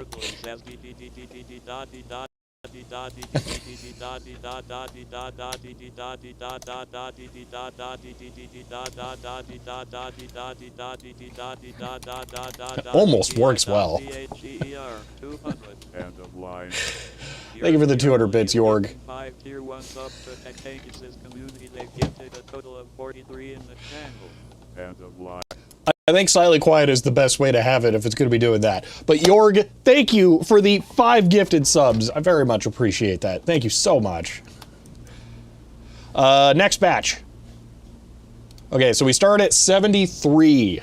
For Coons at CHEER 100 ... End of line.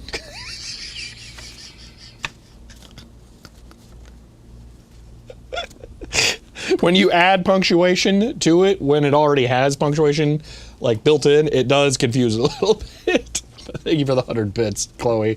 Oh my gosh.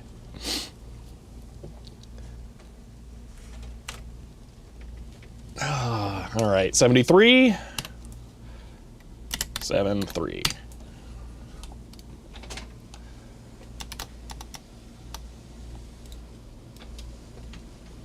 There's no benefit to starting it that way. Just do it this way. Oh my gosh.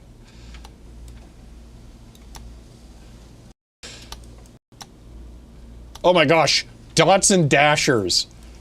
I didn't even think about that. Wait a minute. Wait a minute.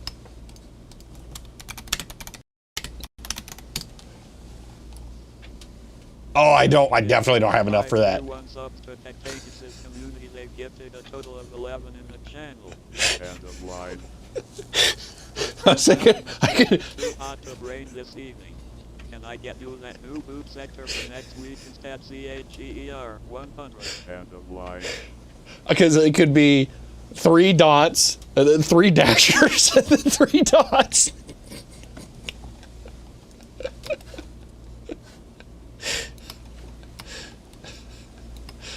Think a dot emote? I know, I need a dot and a dasher emote now. Like, I want that. That's hilarious. I'm a cat. Thank you for the 5 gifted subs. I'm wondering at which level the Hypertrain will reach. End of line. I'm a cat. Thank you for the 5 gifted subs. I really appreciate that. Ben, thank you for the 100 bits. And Spooky, thank you for the 100 bits. When we vectorize the dot logo, I mean, we don't have a dasher. And there's no dasher logo, but we can figure there's at least the DG one. Like, there might be something we can do here. Like, have the dumbest possible way of encoding information.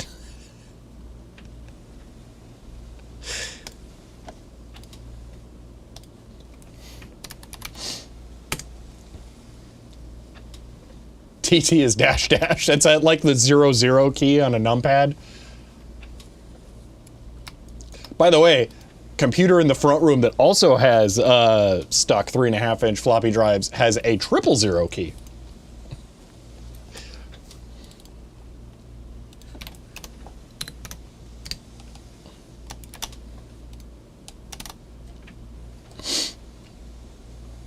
All right, now I just wait for it to finish scanning. How are we, like, seeing appendices? That's not what the current page is. There we go.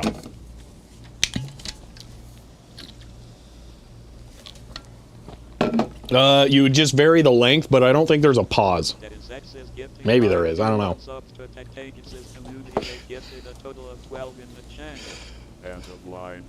Swarm, thank you so much for the 5 gifted subs. I do very much appreciate that. Thank you.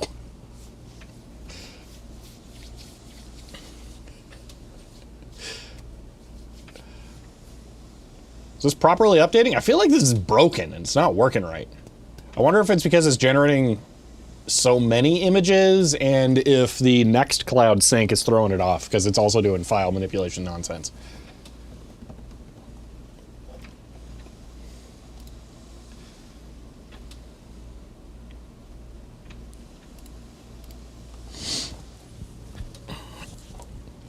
Maybe I should click latest? Will that work? Oh, that's weird. It was throwing an error. Let me unpin stupid discover. No, not task manager, although task manager can go too. That's the end of that batch. One moment. How is this task manager? Whatever. Hold on. None type, has no attributes, starts with. Weird. Exception in files.json. I might need to look at that. There might be something wonky going on. Okay. Next grouping. We'll start at 155.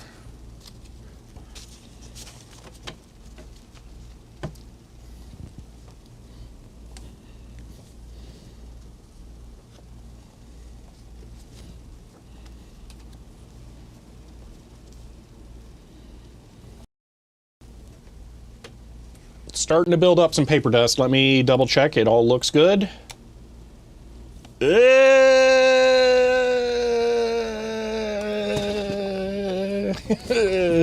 Not thrilled about that, but we're gonna leave it. Let's clean that out.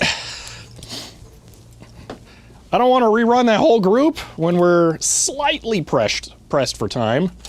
But that's a little bit of a goobering.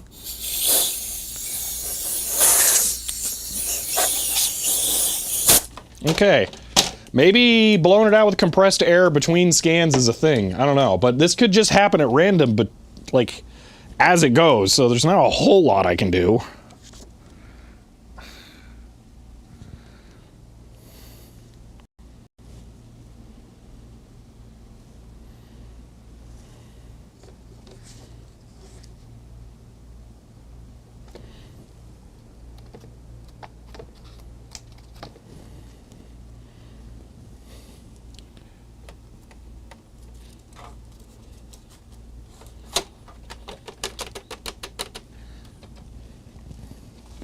Okay. Have your script maintain global count of all pages scanned so I can yell at you if you've done more than X. Or leave a lens cloth between each page.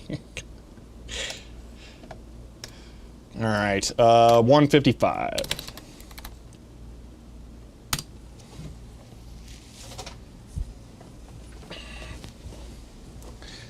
Alrighty.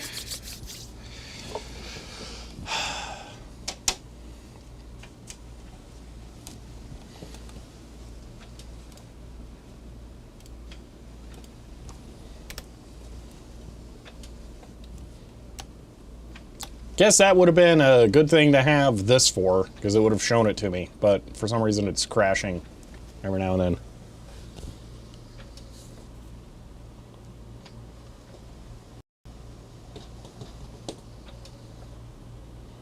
So maybe this becomes critical infrastructure for the scan process, and we use that for validating.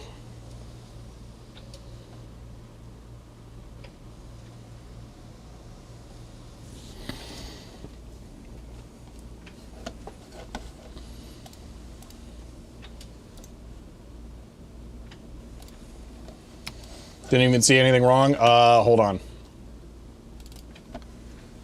So there is a slight shadow right here because some paper dust from the binding holes got in there. So it's very minor. It's probably not that bad. I can go through the other pages. Yeah, it's really, really minor. Is this fit? No, that's the wrong direction. Hold on. There we go. Yeah, so it barely just started. That might even be the only page with it. Yeah, I might have caught that just in time. So, yeah, I just want to make sure we don't end up with a black line on them because the paper dust like got in there. So, downside of scanning new documents. Yeah, again, maybe we make it a thing to blow out the binding holes with the air compressor next time. So I definitely did not consider that being an issue. Be better than cleaning it, that's for sure.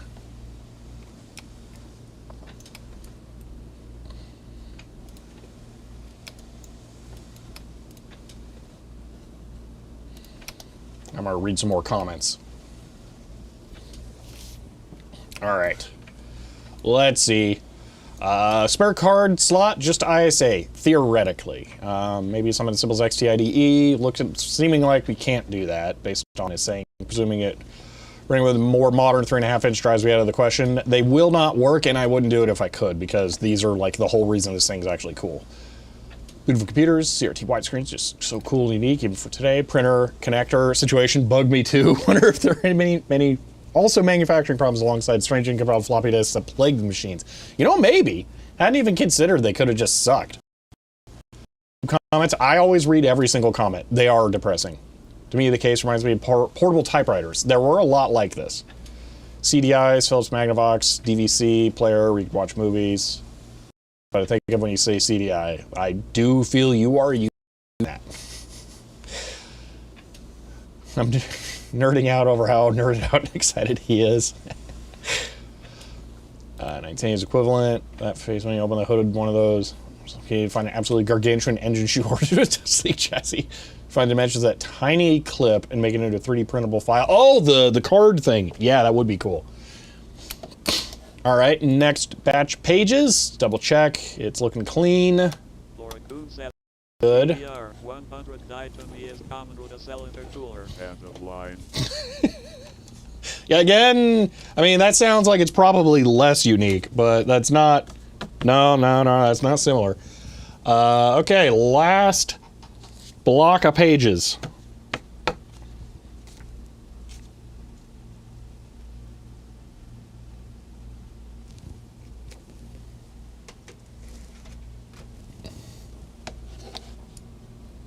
Hold on. Oh, no. Well, I just made my life a lot harder. We're not processing these on stream. Idiot. And I may have screwed up. I flipped one of the things around. This one's going to be correct, but some got messed up somewhere. 229. Fun. If only they just used page numbers. It would be easier to tell because I thought I messed it up when I was cleaning out the paper dust, but I wasn't sure because one was like 2-35, the other one was like I-something. I don't know, some stupid paper nonsense. Anyway, let's read some comments. Man. Enthusiasm infectious. Found myself getting excited to unbox the dot. Glad. Love videos so much. So awesome. I don't usually get comments like this. I just gotta say. Never heard of this computer, nor have any emotional attachment. Moments later, the new one in box. Woo. The eponymous Dave Jones reference. Not that sort of whoops. Yeah, we're fine. It's just I'm gonna have to like do a bulk rename of stuff to fix it. So. Always interesting. When I was wondering how the dot was shipped with 3.5-inch disc in the first place, because they thought they were being fancy. Eyeball on the faceplate, half height, or fit in 90-degree riser. It doesn't matter. Oh, you're talking about for the dot 2. Yeah. So they might have been able to do that. It's just I thought about it. You know, they didn't get it from the get-go. You know, I never thought about it. Are two of them side? No, that's not even close to 5¼ inch. Wait, are they square? Nah, they gotta be taller, wider than they are tall for square. Anyway. Let's see.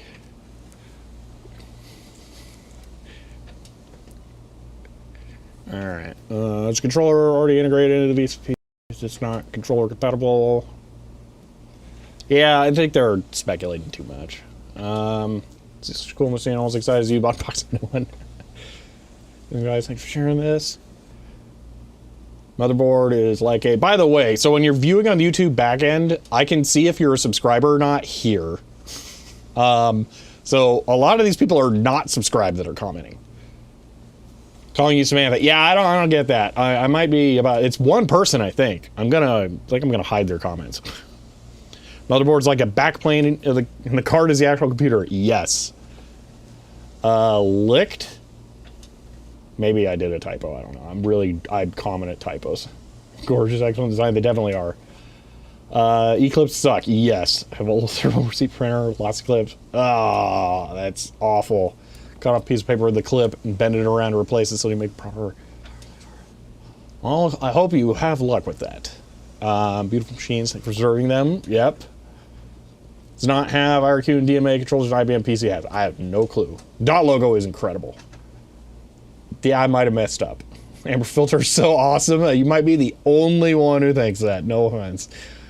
To be more comfortable to the eyes. I have no idea why they did it. I really don't. Oh, those AI suggestions. Yes, welcome to the awful YouTube experience. I can click these and it will automatically populate a message that I can send to fake engagement. Isn't that just great?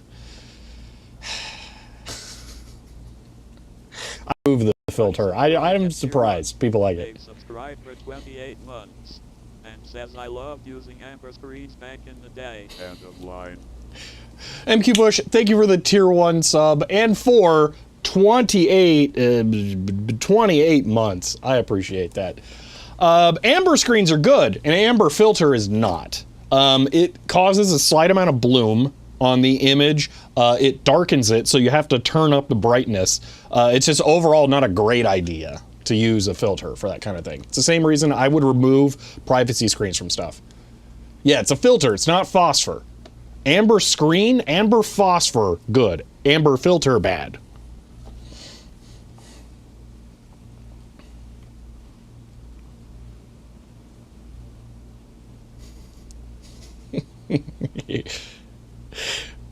Gee, I wonder who that is.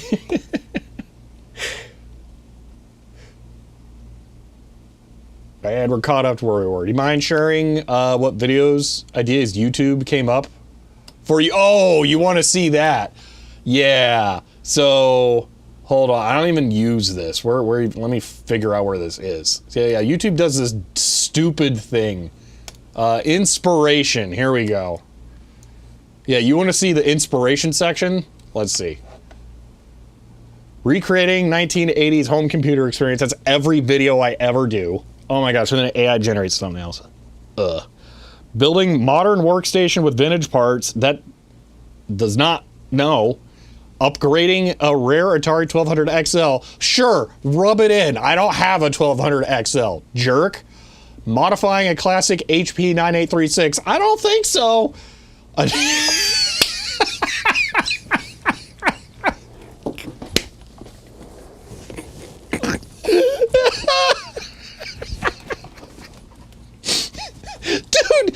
I don't understand why people want the intermission paths on the Mario Kart map. Oh my gosh. So, I had someone come into Discord. I think I had 2 people come into Discord yesterday asking me to add that. And it's like, why? So first off, let me explain this, okay? So, the community for Mario Kart has decided to call the standard races on online multiplayer only, where you go from one track to another, an intermission course, okay? This is not the correct usage of the word intermission, okay? Interconnect course? Sure. Intermission means a break. Literally, the course select screen is more of an intermission than those courses. I am guessing some YouTuber somewhere used it as a denigrating term because they hate those tracks. And then other people just didn't get it because they never heard the word intermission. It has just invaded the Mario Kart community's terminology. It's so frustrating. Anyway, there are so many people commenting that they want this, and I have no idea why. The whole point of the map is for tracking collectibles in free roam, and they're tracks. There's nothing. They are themselves race courses. There is nothing to track. So, oh my gosh. Anyway, there's your garbage. Yeah, the Mario Kart map video did not do that great. Nice calculator. Should take it apart and put a Raspberry Pi in it. Yeah.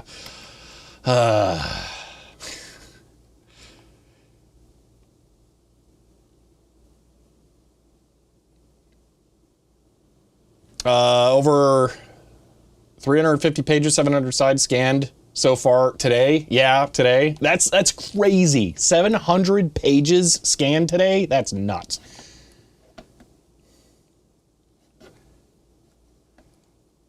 Yeah, so like every single one of their video suggestions are stupid or highly specific or not applicable. Yeah. The roads are on the in-game map. They are. They're really, really difficult to see, but they are there. I would not be surprised if anyone playing on the Switch's screen itself has never seen them, and anyone playing on a cheap TV has never seen them.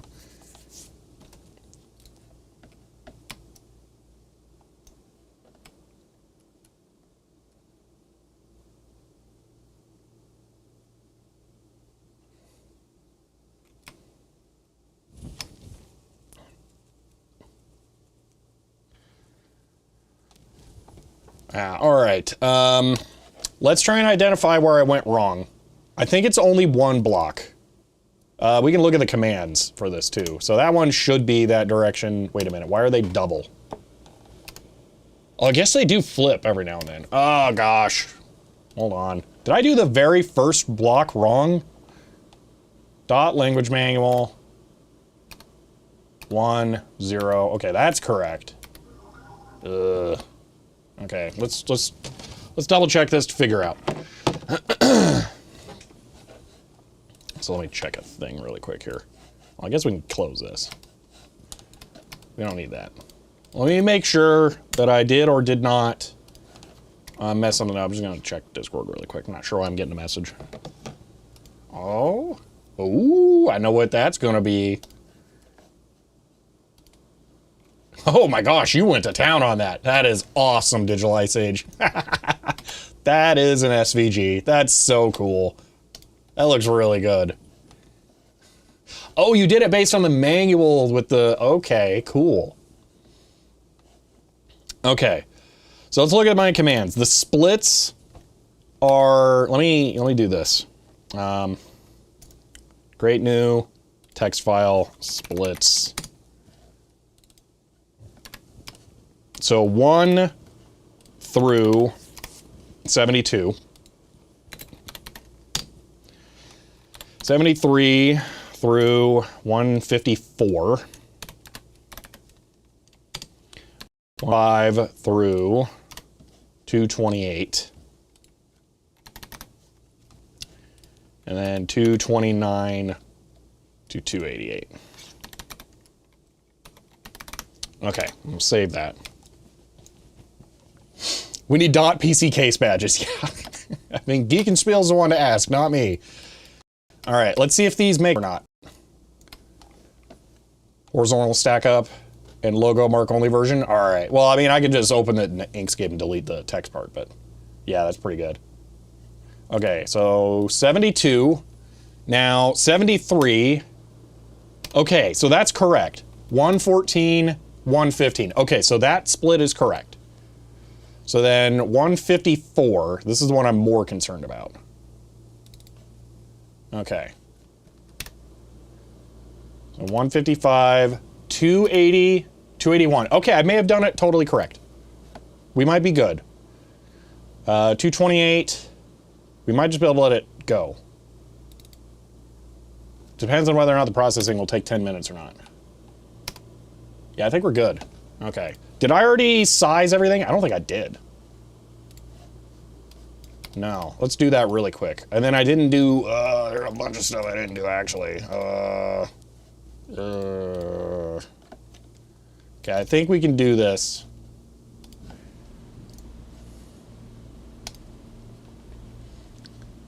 We're gonna try this. We got 10 minutes. We might be okay. This is the last thing we do, no matter what. We end stream, like right when we, like the normal time. 9:10, yeah, we'll leave it as 9:10, so that would mean 9:10 on this side's probably good. Wait, did I already do this? Hold on. MS Basic, I do have this done. Okay, did we save covers? MS Basic Language Manual, I may have. Okay, we might just be able to run it. Hold on, did I already do it? I don't have the last one, 229. So let's rename this 289. Pull this out, put that there. Grab the command and let it fly. Okay. Unable to open covers front, no such file. What did I do? I called it cover like an idiot. Go. That's the wrong folder. Go. Okay. Hold on, let me catch up. All right. Case badges. Never 288 in polite conversations because it's too gross. Would it be 144 instead? I thought it ended at 154.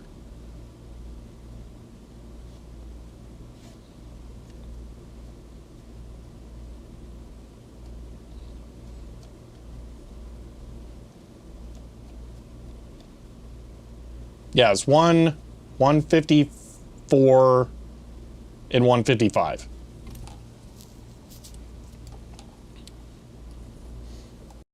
Okay. Let's see. Dot product operation text components. Wrong type of computer. Yeah. I think you did size it up outside of the command. Okay.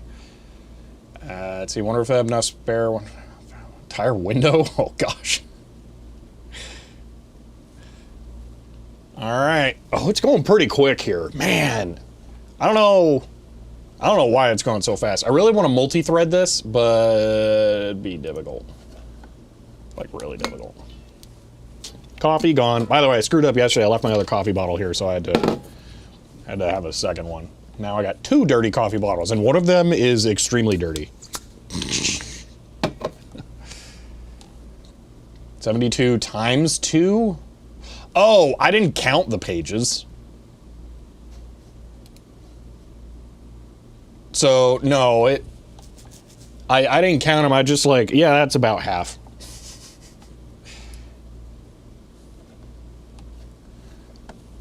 Is there anything else to look at? Dude, just like, oh, dot stuff. Archived. How good is that? Like, there is actually computer documentation now. Like, how ridiculous. This didn't exist yesterday. Like, none of it. I mean, it existed on my server. I've been holding it back because I wanted to just like, bam, shotgun, here's stuff. Also, I haven't looked at this today. Oh, it's getting close. That's so awesome. Oh, that rocks. Go to Stop Killing Games if you're in Europe and haven't signed yet. I've like harassed all of you, but yeah. No service manual today. No. So I absolutely must leave at 2. Like, it's not negotiable. I can't go slightly over. And that is going to be a whole complicated thing. We're doing that probably exclusively tomorrow. So we will look at the service manual tomorrow.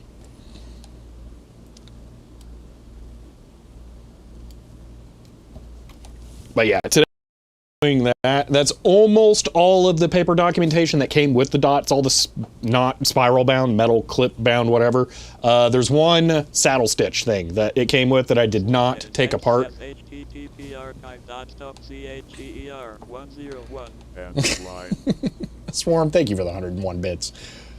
It's 5 minutes on, time to wind down. And the outro. Outro's 3 minutes long, but we're gonna let this run and then upload it.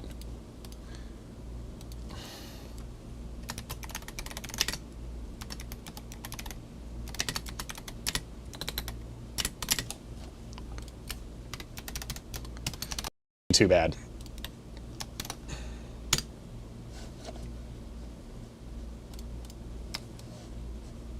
Wait, did I just screw it up? I thought it was done. Oh no! Oh, I killed it. Okay, that's my fault. I thought it finished. Idiot! Why didn't it lock the file? Ah!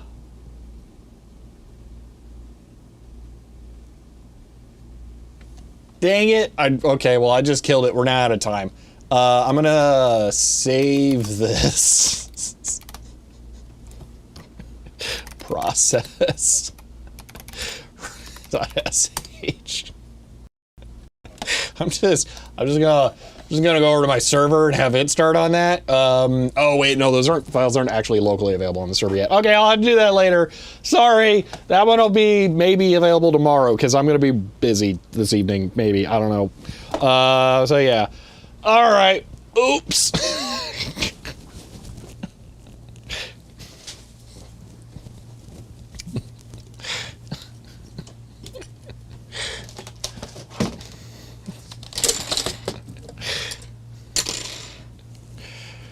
All right, so we got almost all of the documentation scanned and uploaded today.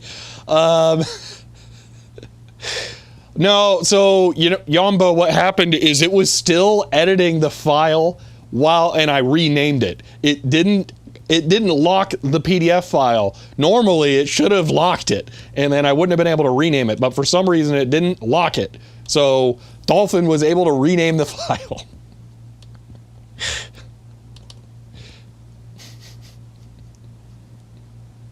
All right. But it is time for the outro. All right. Well, that was a shockingly productive day. Actually, I did not think, like I said, I thought we were going to spend all weekend on just those, not get them done in one day. So, yeah, I'll just have my server process that last group, get them uploaded when I can today, maybe. Tomorrow, we start on the service manual. There are a couple of miscellaneous things we could do, like the errata sheet would probably be important to get, but I think we got enough big stuff there that we should start on the biggest stuff. So that'll be tomorrow. But for now, if you haven't seen it yet, go watch the YouTube video. Everything I just did here will make a whole lot more sense, and especially why I'm so enticed with this machine. So yeah, but that's it. So if you enjoyed this video, you may want to follow the channel to be notified when I go live again next. If you want to help support the channel, you can find me on Patreon or get a shirt like this one.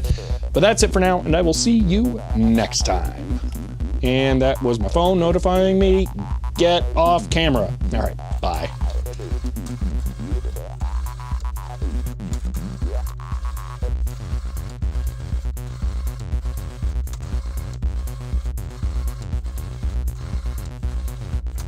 Archive.org on the ticker wouldn't be a bad one. I could look into doing that.